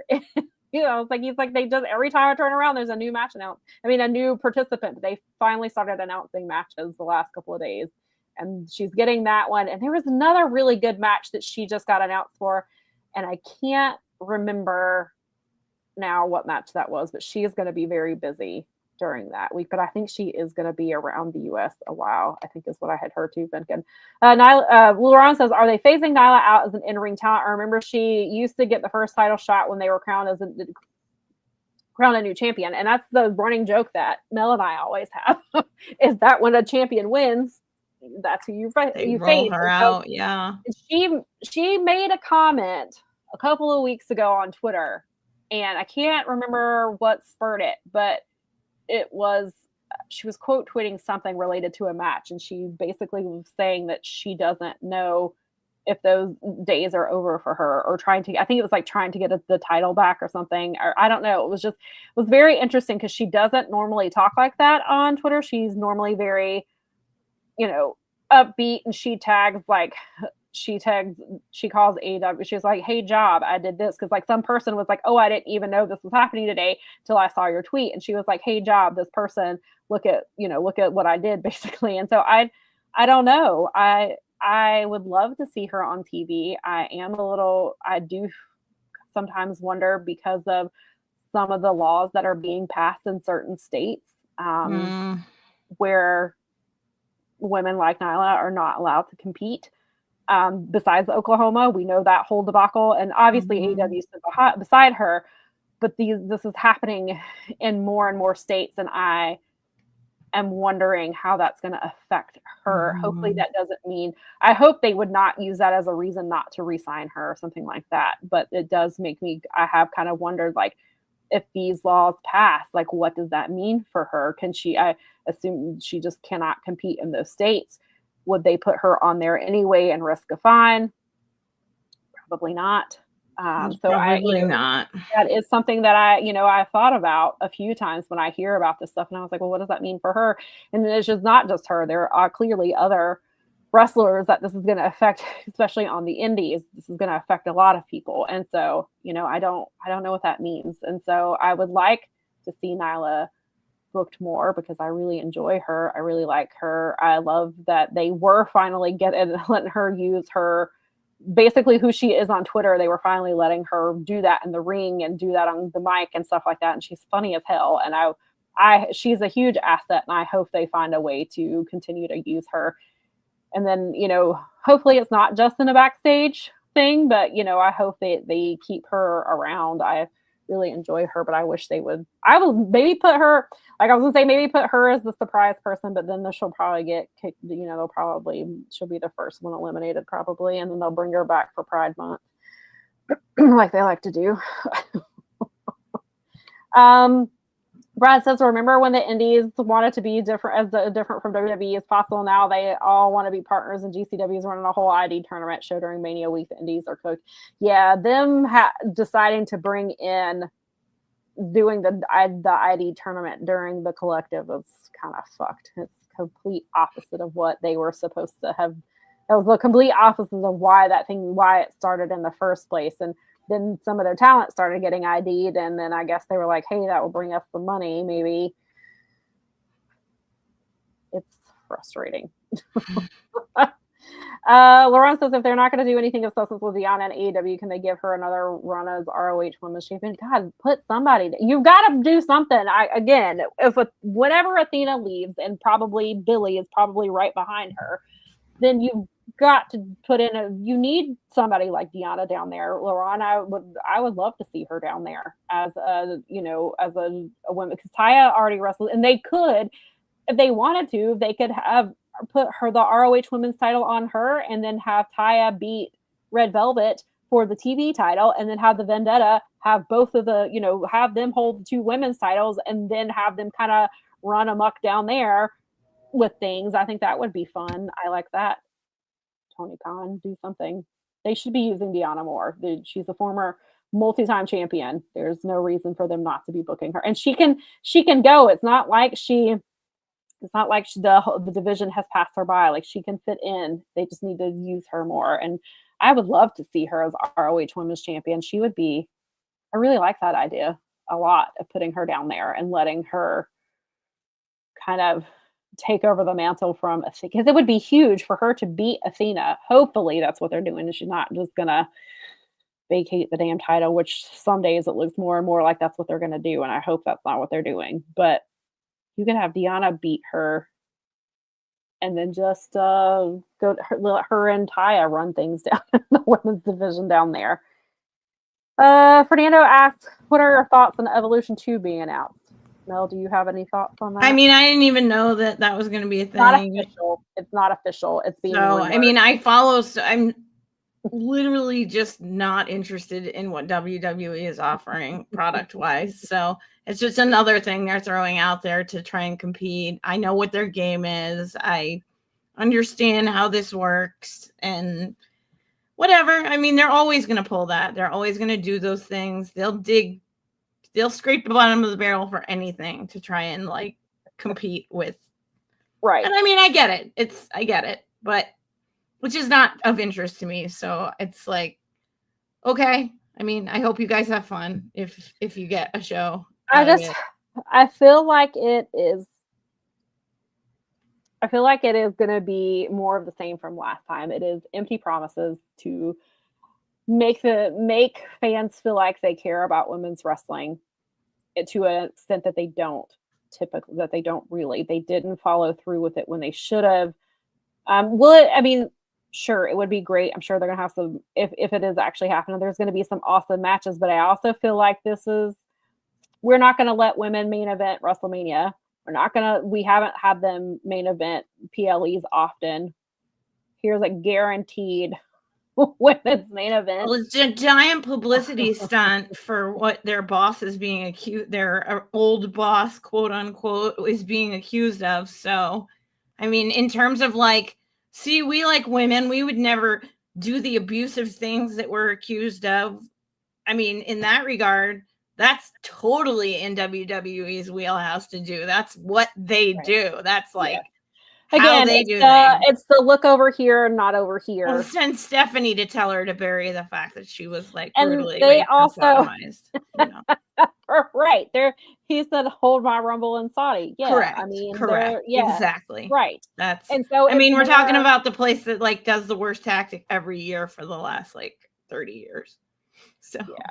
Like, I want it to mean more. Like, I want it to be a big deal. I want these women to have this opportunity, and I want them to have these spots. Hopefully they will get I want all of those things, but do I trust that company to do anything beyond that? No. I feel like it is a publicity stunt. If they book it, if they announce it and tickets don't sell well, which there's already lots of topics about, a lot of conversation around the ticket prices, then they'll blame the women and be like, see, women can't sell tickets. Right. Women can't do that. We can't even have women main event WrestleMania. What makes you think that they can sell out a venue for an entire pay-per-view? Or they'll put it in a small venue that can easily sell out. I mean, Granted, AEW would probably put it in a small venue as well. So, or they can bring it here to Detroit because they always sell their damn shows out here. So, yeah, I hope it's more than a publicity stunt, but the way they tend to be about that type of stuff. I hope regardless, even if it is nothing more than a publicity stunt, I hope the women go out there and all show out and prove me too. them wrong. Whether they follow up with it is a whole other story, but I hope the women kill it and they have amazing matches. Well, I mean, you got to take your opportunities where they are, even if they're doing it for a publicity stunt. It's an opportunity for the women to show, like you just said, show out and actually try and get somewhere. Maybe they get interest from another company. Maybe the bosses go, oh, wait, we're not elevating this person right now, and we should be. So, I mean, in terms of like the more shows, the better. And that's great. And I hope that opportunity arises, and I hope that people step up, and because that's always the way I want it, and that's for like across the board. So, yeah. But yeah, it's WWE, and WWE's gonna WWE. Yeah, Steven, you're correct. It's better than no women only shows. Yes, 100%. And that is it. It's kind of my feeling is like it's better than nothing. It's because it's getting it. It's getting in front of people one way or the other. And if a little girl is watching and going, oh, that's something that yeah, for all of those reasons, absolutely. So yeah, I mean, really successful, but I just feel like there won't be follow through on it. They'll be like, women are great, we love them, buy tickets to the show, and then that's it until next year. I genuinely hope. I think the best thing that would happen is that if people did show up and buy tickets, because that shows there is demand for the product. Yeah, that's how it works. Right, and Steven brings up a good point. Everything they do sells tickets now, so it has a good shot. Except for WrestleMania, they're 2-night tickets that are way too expensive for everything. Well, right now with the way that things are, I mean, they are suffering from whatever everyone else is suffering from right now, which is like people are like cautious with their money right now. Well, but their 2-night tickets for WrestleMania are like $1,400. Well, that's what I'm saying is that you combine the fact that I think the economy has an effect, but not. I think that says more to. But you take the combination of that price point. They're doing the UFC thing where they bring in all these celebrities to make it look super cool and important and popular, and then they price everybody out because UFC is doing the exact same thing. And then AEW was doing that when they were going to Europe and to Australia. They were pricing everybody out as well. And so like it's an issue with both companies. But granted, if you look at the tickets, all in is way more affordable than anything happening with WrestleMania. And I'm sure WrestleMania still probably has some affordable tickets left, but the prices that were going around this week were not so affordable. Maria says, do you think Gail and Saraya as Paige will appear at Evolution if it becomes official? I think Saraya is much more likely. Gail potentially could if they are going to hire her. But I mean, if they're going to have an Evolution and they're going to hire her, that's the place to do it. Yes. But so, and I do agree. I mean, yes. I feel like Saraya or Paige more than Gail, I would say. I mean, I just don't know how the Gail thing's going to shake out because she has the say in where she goes ultimately, and so where does she want to be? I mean, wherever she is the one with all the power right now. So. she's coming in with a shit ton of leverage, and it also depends on how, because they apparently have been planning Evolution 2 for a little while, so I don't know how that would factor in, like how they would factor her into that. Maybe they knew that, because there's always the possibility is they knew that Saraya may be leaving and maybe she put some feelers out and they were like, you come back, we'll put you in Evolution. I mean, there's always that possibility. Or they could just have moved really quickly, just like they did with Ricky Starks. As soon as Ricky became available, they booked him. I mean, they signed him immediately. They did the same thing with Jordan Grace. So they could potentially do the same thing with Saraya and saw, hey, you're done, want to come back, and then put her on Evolution. They could easily do that too. Yes, Madison Rayne is still employed. She had been injured for a while. I want to say she had surgery, but I can't remember. But she was injured. She's been cleared, and she was back recently. I feel like she was on TV or on a pay-per-view pre-show or something recently-ish, I want to say. So yes, she is still there. I don't know what I think she's just doing more backstage stuff. As I said, I do think WWE has put the women on a more equal footing with the men. Every key show, like the Rumble, Elimination Chamber, Money in the Bank, War Games, has a women's match. Yes, I mean, yes and no. But they are not booking them on regular PLEs. They are not putting them in main events on regular PLEs. They are sometimes not booking them at all on PLEs. They're doing tag matches, rather, I should say, than like the women's title was not defended on a PLE since Bad Blood in October was like the last time that it was defended until Royal Rumble, I want to say.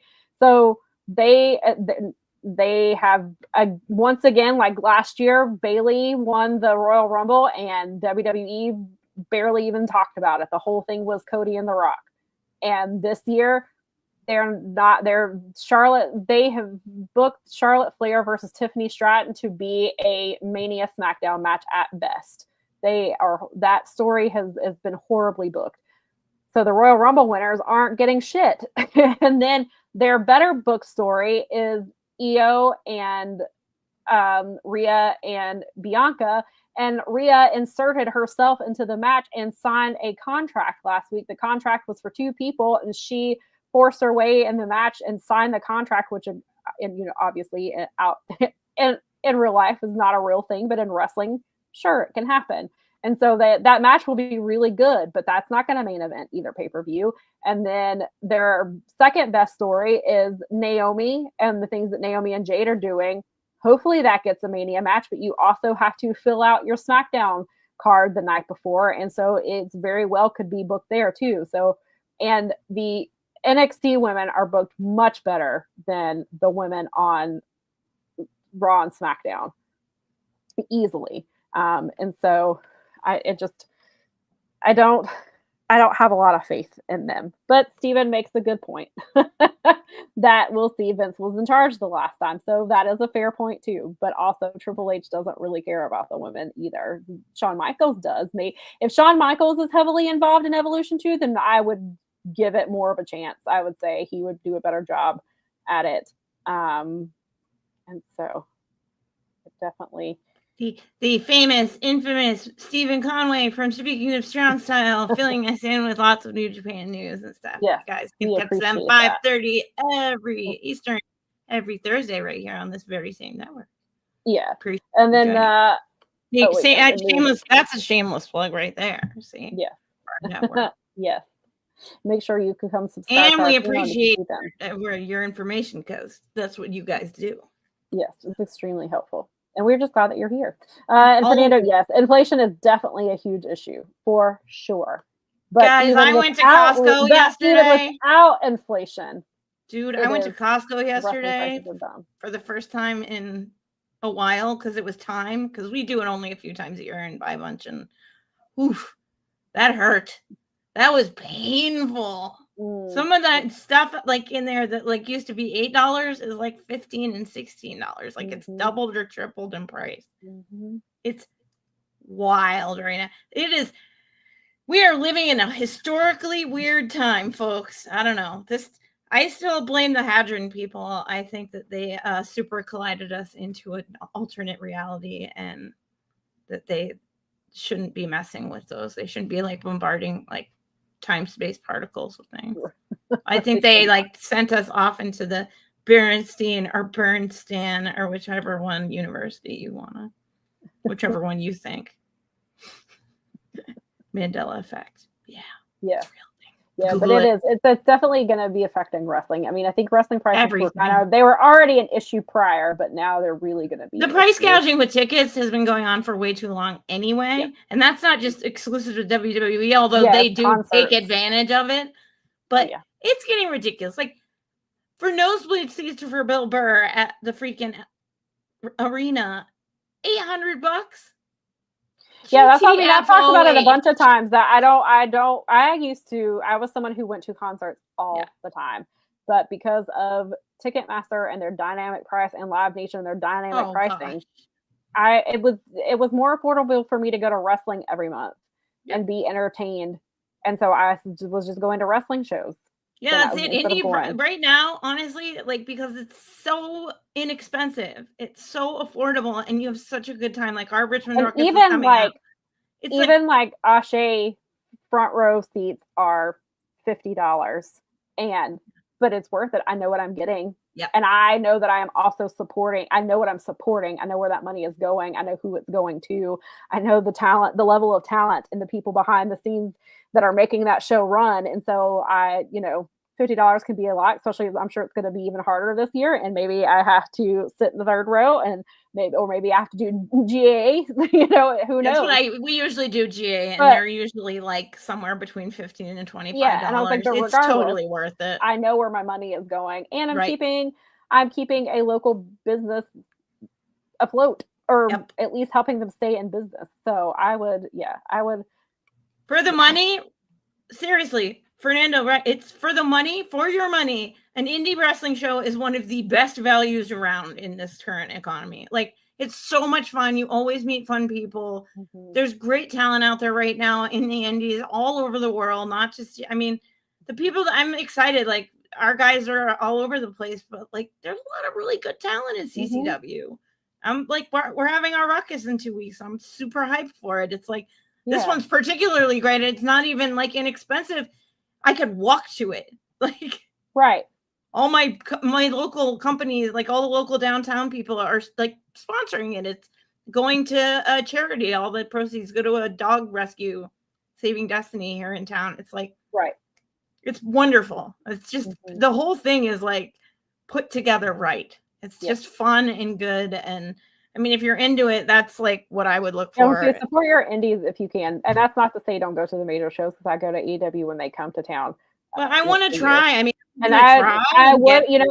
was somebody who used to go to WWE. I haven't gone to a WWE show in probably 8 or 9 years, maybe even longer than that, for various reasons.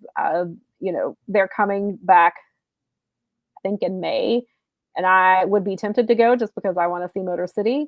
But I also don't want to give them money, and I only watch their product because I have to. And so, but I don't really want to give them money because I don't agree with a lot of the things that they do. But and I'm not saying that you're a bad person if you go to their shows or anything. I'm not saying like what you like, watch what you like. Yeah. But it's also, but if you are able to, I highly recommend supporting your local indie. Well, and if you can't afford going to the others, that's usually affordable, is the way that I would say it. It's usually something. Or there's also subscription extort, which, believe me, I know subscriptions. I've had to cut subscriptions because I wasn't using them, and so I get that. But also there are subscriptions. You've got like your Triller TV, who has access to tons of indie promotions. There's also High Spots TV. There is IWTV has a lot of indie promotions. And honestly, Wrestling Universe, which has Noah and TJPW and a whole bunch of other product on it that I haven't gotten into. I never dig as deep as I should, but that's a pretty decent. That's like $8 a month. And if you have a credit card that waives the foreign exchange fees, if you're in that, which is what I do, is I just put it on there and it just waives the fee and I'm fine. And New Japan is really hot right now. They're doing a lot of fun stuff. So New Japan is awesome. They do charge you early. They do charge you earlier than they used to. It seems like every month they charge you like a week earlier than the last time. They charged me the other day. I was like, it's not the end of the month yet.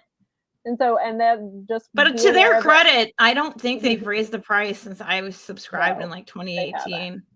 They haven't. So, and so it's for me, it is a good deal. And that's always what I'm going to go fall back on. That's my primary, if I'm not going to watch any other wrestling during the week, I'm going to watch New Japan. I want more time to watch New Japan for sure. Last year was a very limited amount of time to get things done because, there's IRL things going on but exactly. There's shoot work happening in the life. I don't want to. We spent a lot of time on WWE last weekend. Yes, I would agree with you though, Maria, that it has been a very safe and convoluted road to WrestleMania this year. WrestleMania feels like just another show. Wow. To me, the booking has not been great for a majority of the matches. Some matches, yes, they have been good, but I feel like for it to be, but they go through kind of ebbs and flows like that, where Mania does not feel super important. One thing I talk about this all the time. One thing I wish they had not gotten away from was wrestlers having cool entrances for their matches. You have 2 nights to fill. I think what's besides the main event, but wrestlers used to come out and really like Rey Mysterio always had the coolest gear every single year. That was like what you watch besides the matches. What you watched for was the cool ass entrances and the cool gear. And now some of them still do the cool gear, but a lot of them don't do the cool entrances anymore. And they're doing something they would get back to because it was awesome. Did I see that CM Punk though? What is it, New Order or whatever, Cult of Personality? They were going to be singing him out to the ring. Oh, I don't know. I haven't. Yeah, that's what Jim was saying yesterday on Observer. I mean, I wouldn't be surprised because he's finally getting the main event spot. So yeah. I would not be surprised. I think that's what he was saying yesterday. But he seemed to feel the same. That's cool. He seemed to feel the same way. I got the same. What's interesting to me as a not watcher is that I'm getting the same impressions from you guys. Like watching him yesterday, talking to you today. I'm getting the same sort of like, feeling towards WrestleMania. That's not good for them. At this rate, I don't know that if I wasn't having to watch it, I don't know that I would go out of my way to watch it live. I mean, maybe yes, because it is kind of a thing that we all kind of a lot of wrestling fans do. But I mean, even I do it. I'll probably still watch Mania. I'm I'm not overly stoked for this card, and I'm sure the matches will deliver. It's not the talent at all. I mean, we've had the conversation with AEW about AEW before. It's not the talent. It's the same thing in ROH. It's not the talent. It's the booking. Showcase the Immortals, dang it. And now, right. But I just, it's You're like, I don't care. It's been a very boring, it's just been a very boring road to me. WrestleMania. Like, the European I don't need John Cena and The Rock to be immortal anymore. Well, okay? the WrestleMania, they've just spent 3 weeks in Europe, and it, for the most part, has not done anything for the Mania matches. It's just been shows, and I hope the European fans that were paying the money that they were paying, I hope it was worth it for them. But also, I'm kind of sorry that those are the shows that you got, because some of them just weren't doing anything for Mania. And like they have tapped themselves out with this Gunther Jey Uso story. It's lost so much steam. And I mean, we have Gunther versus Jimmy on Monday, but even that, it's just, and I was like, we still have like 3 more. We have 3.5 more weeks to go, and just like, there's just a lot. Maybe once they get back to the States, maybe they'll put some more behind their booking, but it's just been very boring. Yeah, Stevenson's Living Color would be very cool if they opened. Yeah, I think that's what Jim Valley said on his Observer Live yesterday, is that had just been announced, like while he was around the time he was coming on. So I don't 100% know that, but when I was listening to him, I trust him because he also watches the product and paying attention. So that's, I think I have heard that before. Transferring Heat was saying that Ray had to stop doing those entrances because WWE was threatening to be sued because he was portraying comic book characters. I mean, it still come up with other cool entrances. I am looking forward to Bloodsport. That card looks really good. Yeah, that's Bloodsport usually always delivers, and so I know for some people the WWE involvement is not their cup of tea, which sure, I get it. But on the other hand, I'm super looking forward to Pete Dunne versus Timothy Thatcher. Oh my God. Wait, is it Pete? No, it's it's Pete Dunne versus Timothy Thatcher. They haven't wrestled since 2016. Oh, that's so awesome. But it's funny because we were talking about, somebody was like, I like how they have the little WWE logo next to Pete Dunne's name on the post. No, just next to Pete Dunne's name. It's this WWE talent. But it's funny, but Timothy Thatcher did not get a WWE ID. What is he doing? He's like doing, but he didn't get he works for WWE ID. He's one of the producers down there. He's a trainer. I think he's a trainer, but he's down there, but he didn't get an ID graphic. And I think Natty and Mio Yamashita is going to be really good. I'm looking forward to that one. So I think Bloodsport looks like it's going to be really good. I'm really excited for all of Zach's matches that have been announced. I cannot wait. I'm more excited for those matches than anything so far. Bloodsport's my jam. That's my jam. Zach is doing Bloodsport. He's doing Big Gay Brunch, and he's doing Joey Janela's Spring Break.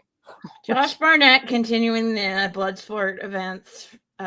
He's doing the Lord's work when it comes to shoot style, and I appreciate it as someone who likes that style of wrestling quite a lot. So, yeah. Bloodsport's always my favorite show. I look forward to it. I love that it's the first show. It's like, kick it off, let's go. Yeah, it always sets the tone for a good ZSJ week. on that card is going to be so big.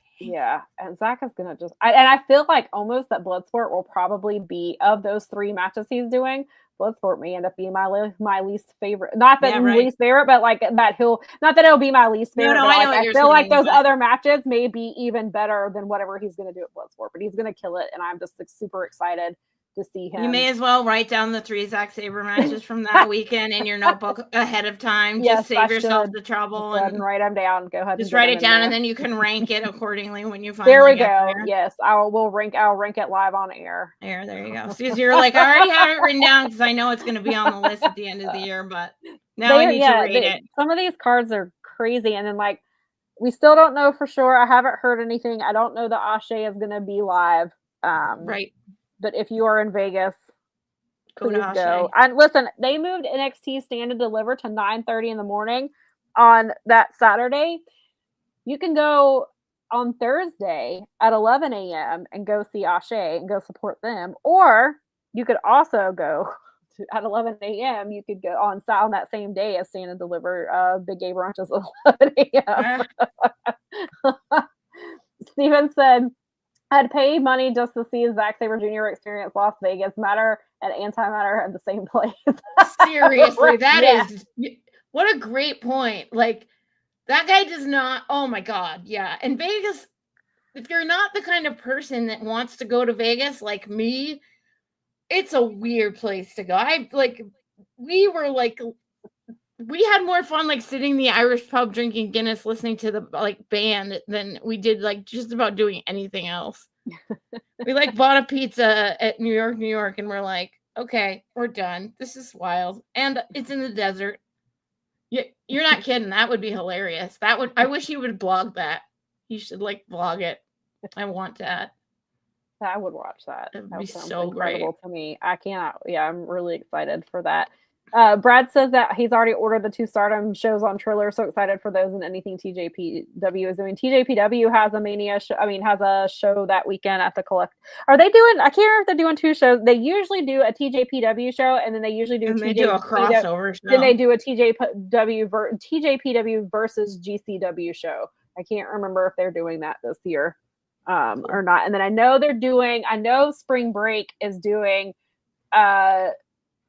Joey Janela Spring Break is doing Megan Bain versus Bozilla, which I have not seen Bozilla before, but I have heard a ton about her, and it sounds like that match is going to be really good.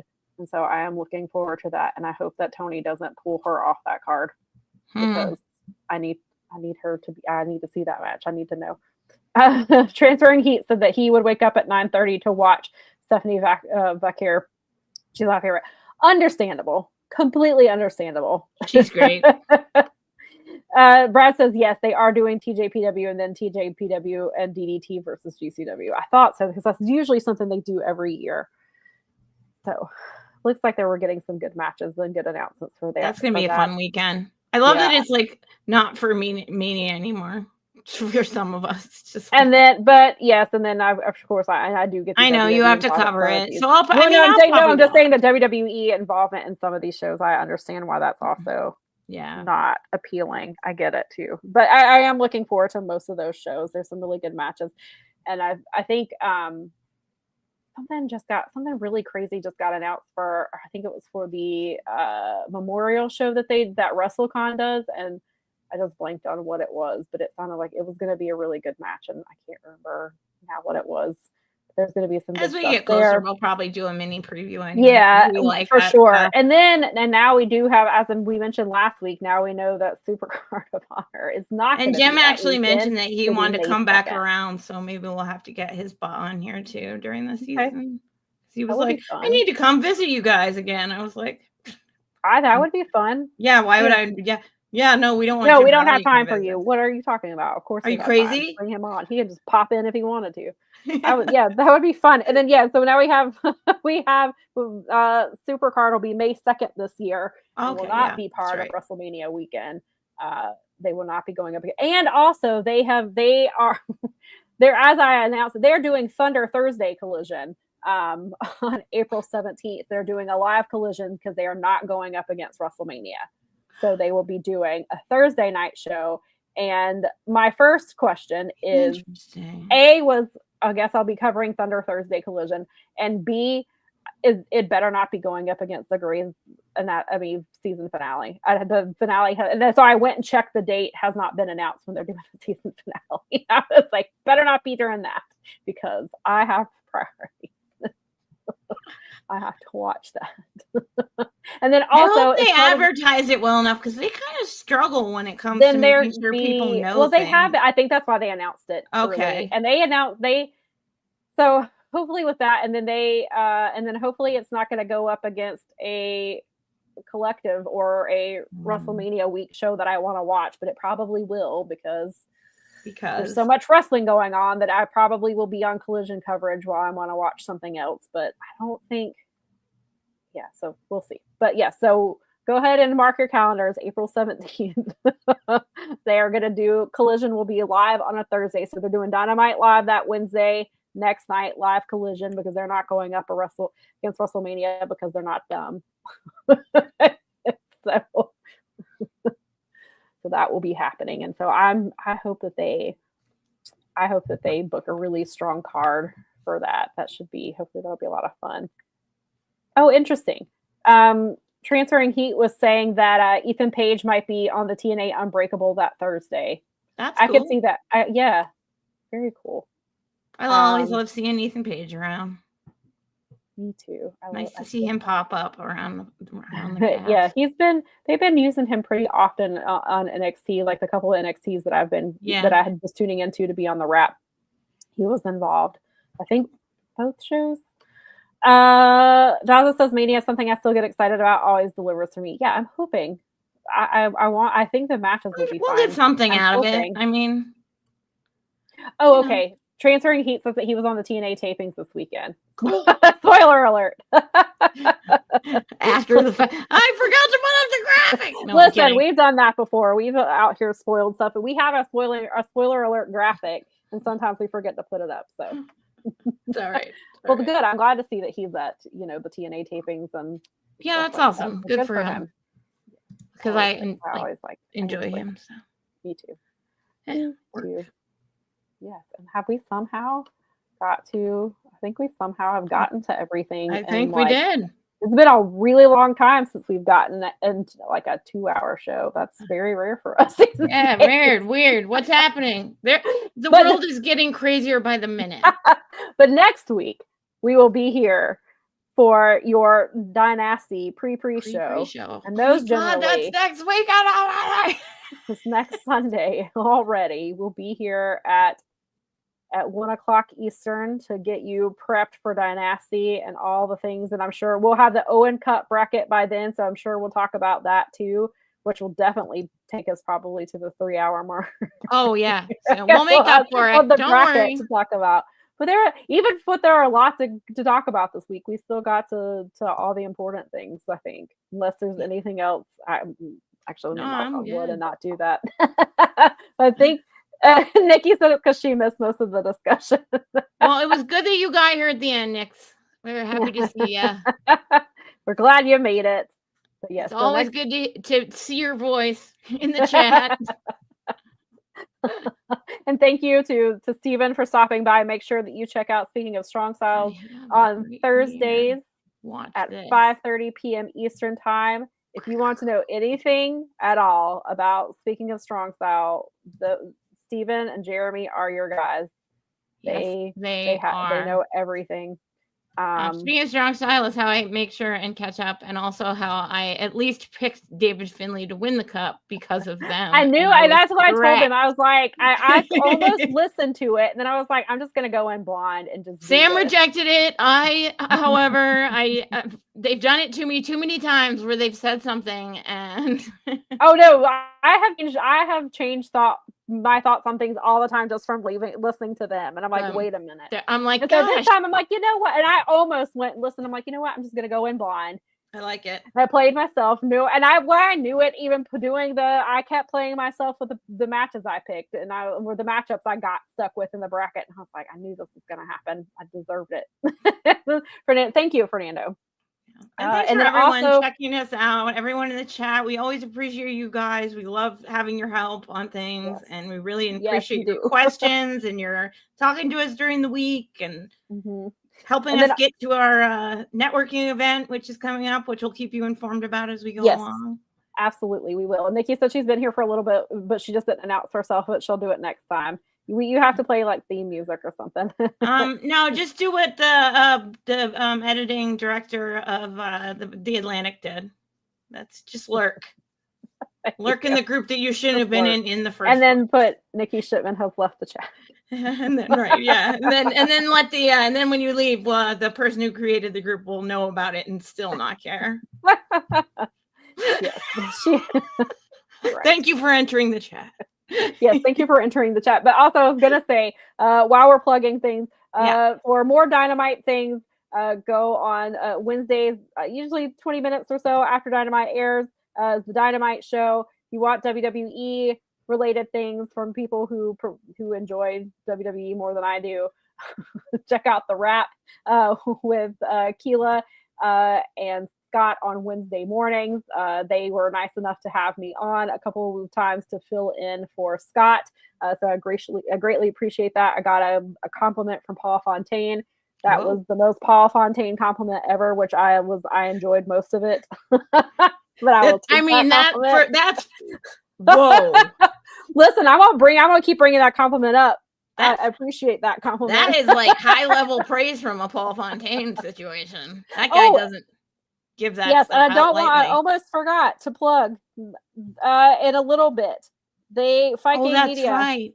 Let me. I will tell you correctly. I believe I should. That's right. We're doing a new show. Yes. So today, the Watch Back will debut at 2 p.m. Pacific time, and it is going to be Garrett and Paul Fontaine and Jeff Hawkins, and they are going to do a look back at the original Double or Nothing from 2019. It will be slightly different than most recap shows, so definitely make sure that you check that out. That will be live at 2 p.m. Pacific time right here on this very network. So if you are subscribed, will pop up. And there's also, I almost forgot, there's also the 5-Star Joshi show. So some people who know way more about Joshi. If you want New Japan news, we always tell you to go to Steven and Jeremy. You want your Stardom and Joshi, women and Joshi wrestling news, you go to Scott Edwards. You check out the 5-Star Joshi show on Fridays, right? I believe that's when he's live.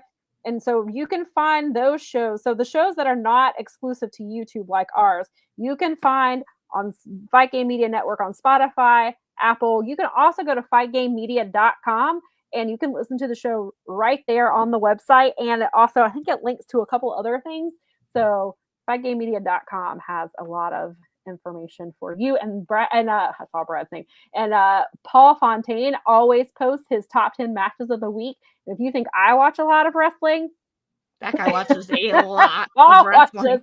A shit ton of matches. And he analyzes it and does like numbers on the stuff, no less.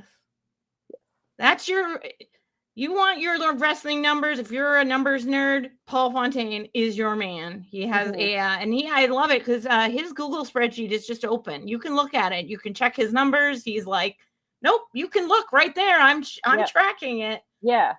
I mean, he is actually smart. He does record it and usually tell people at the end of the year on like the Dynamite show, like how much wrestling you watched. And it's like hundreds of matches. I'm like, this guy watches OVW for Pete's sake. Like, right. Whoa. Yeah. I didn't even know that was still around until Paul came back into the world or came into my world. Al Snow is involved in it. He's that's still a thing. It is. Fernando says, I would love to, but I can't afford an Apple streaming service.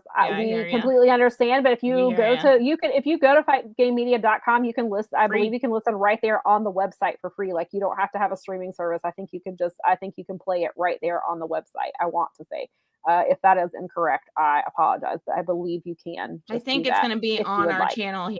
You should be able to watch it or watch it back, because any of the live streams that we do are usually watch backable. Yes, I mean, but even for like the rap and stuff, no. I think that you can you can listen to the rap like and on Spotify.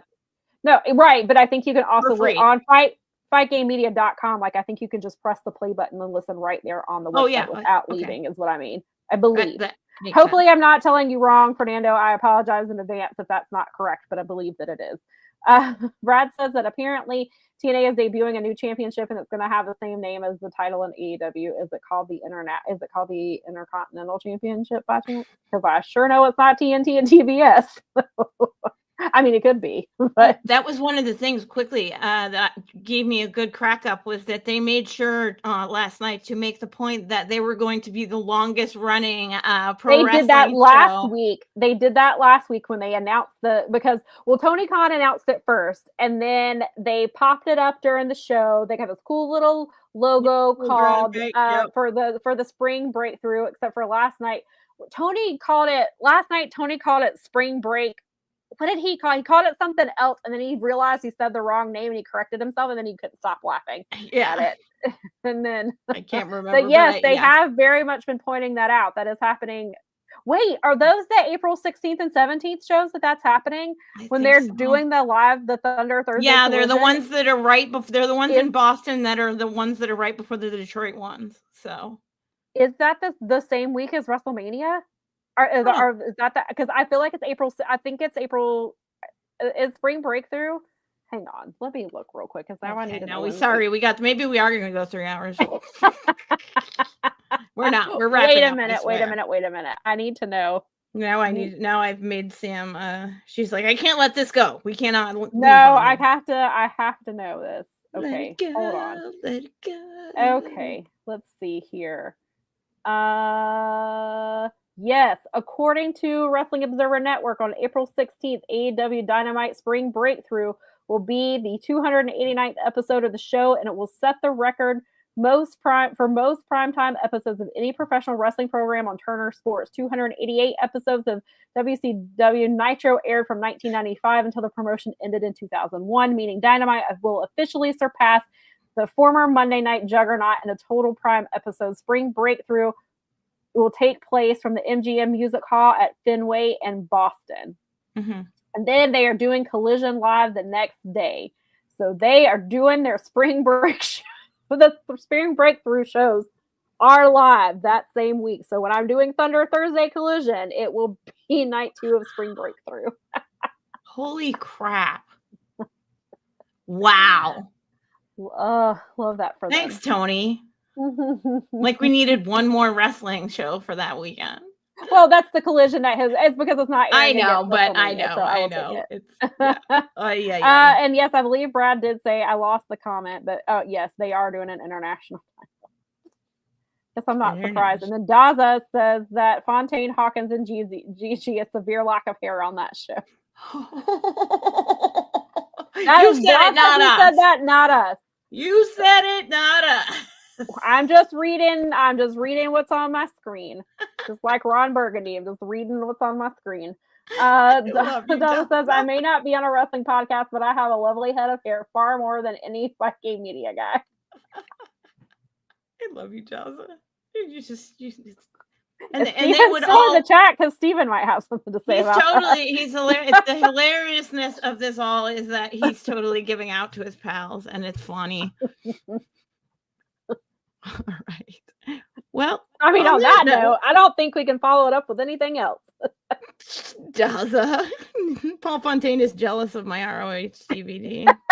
Steven is still in the chat. Do you have hair? Steven. I was like, wait a minute. I think Steven's still here. Steven does have great hair. So there you go. So Paul's premise is false, and we will duke this one out on the network. Daza's is false. Look at you, Daza. You started something. Troublemaker. He was like, wait a minute, I didn't know that Steven was still in here. Oops. I guess you'll have to tune into his show and give out to him some more. So Daza, if you want to see this fight continue, it sounds like Daza might be in the live chat of this next show at 2 p.m. I guess we're doing some crossover shooting here now. He comes on our show. He starts it with other shows. We're going to get in trouble. Then he's going to come on Thursday. He's going to come into Speaking of Strong. Steven has great hair. See? Uh-oh. It's on now. So now Daza's going to come and Speaking of Strong Style and continue the feud over there. Hair versus hair match. Might as well at this point. Oh my God. You guys need to have an excellent week and watch all the wrestling that you like and keep enjoying it and be a positive person, not a negative person, because there's a lot and enough negative persons in the world right now. So yeah, I think that we will say thank you for joining us, and we love you guys in the chat, and we love you on the rewatch, and check out the new show on the network on fightgamemedia.com, and please subscribe, and we will see you guys next week. Bye.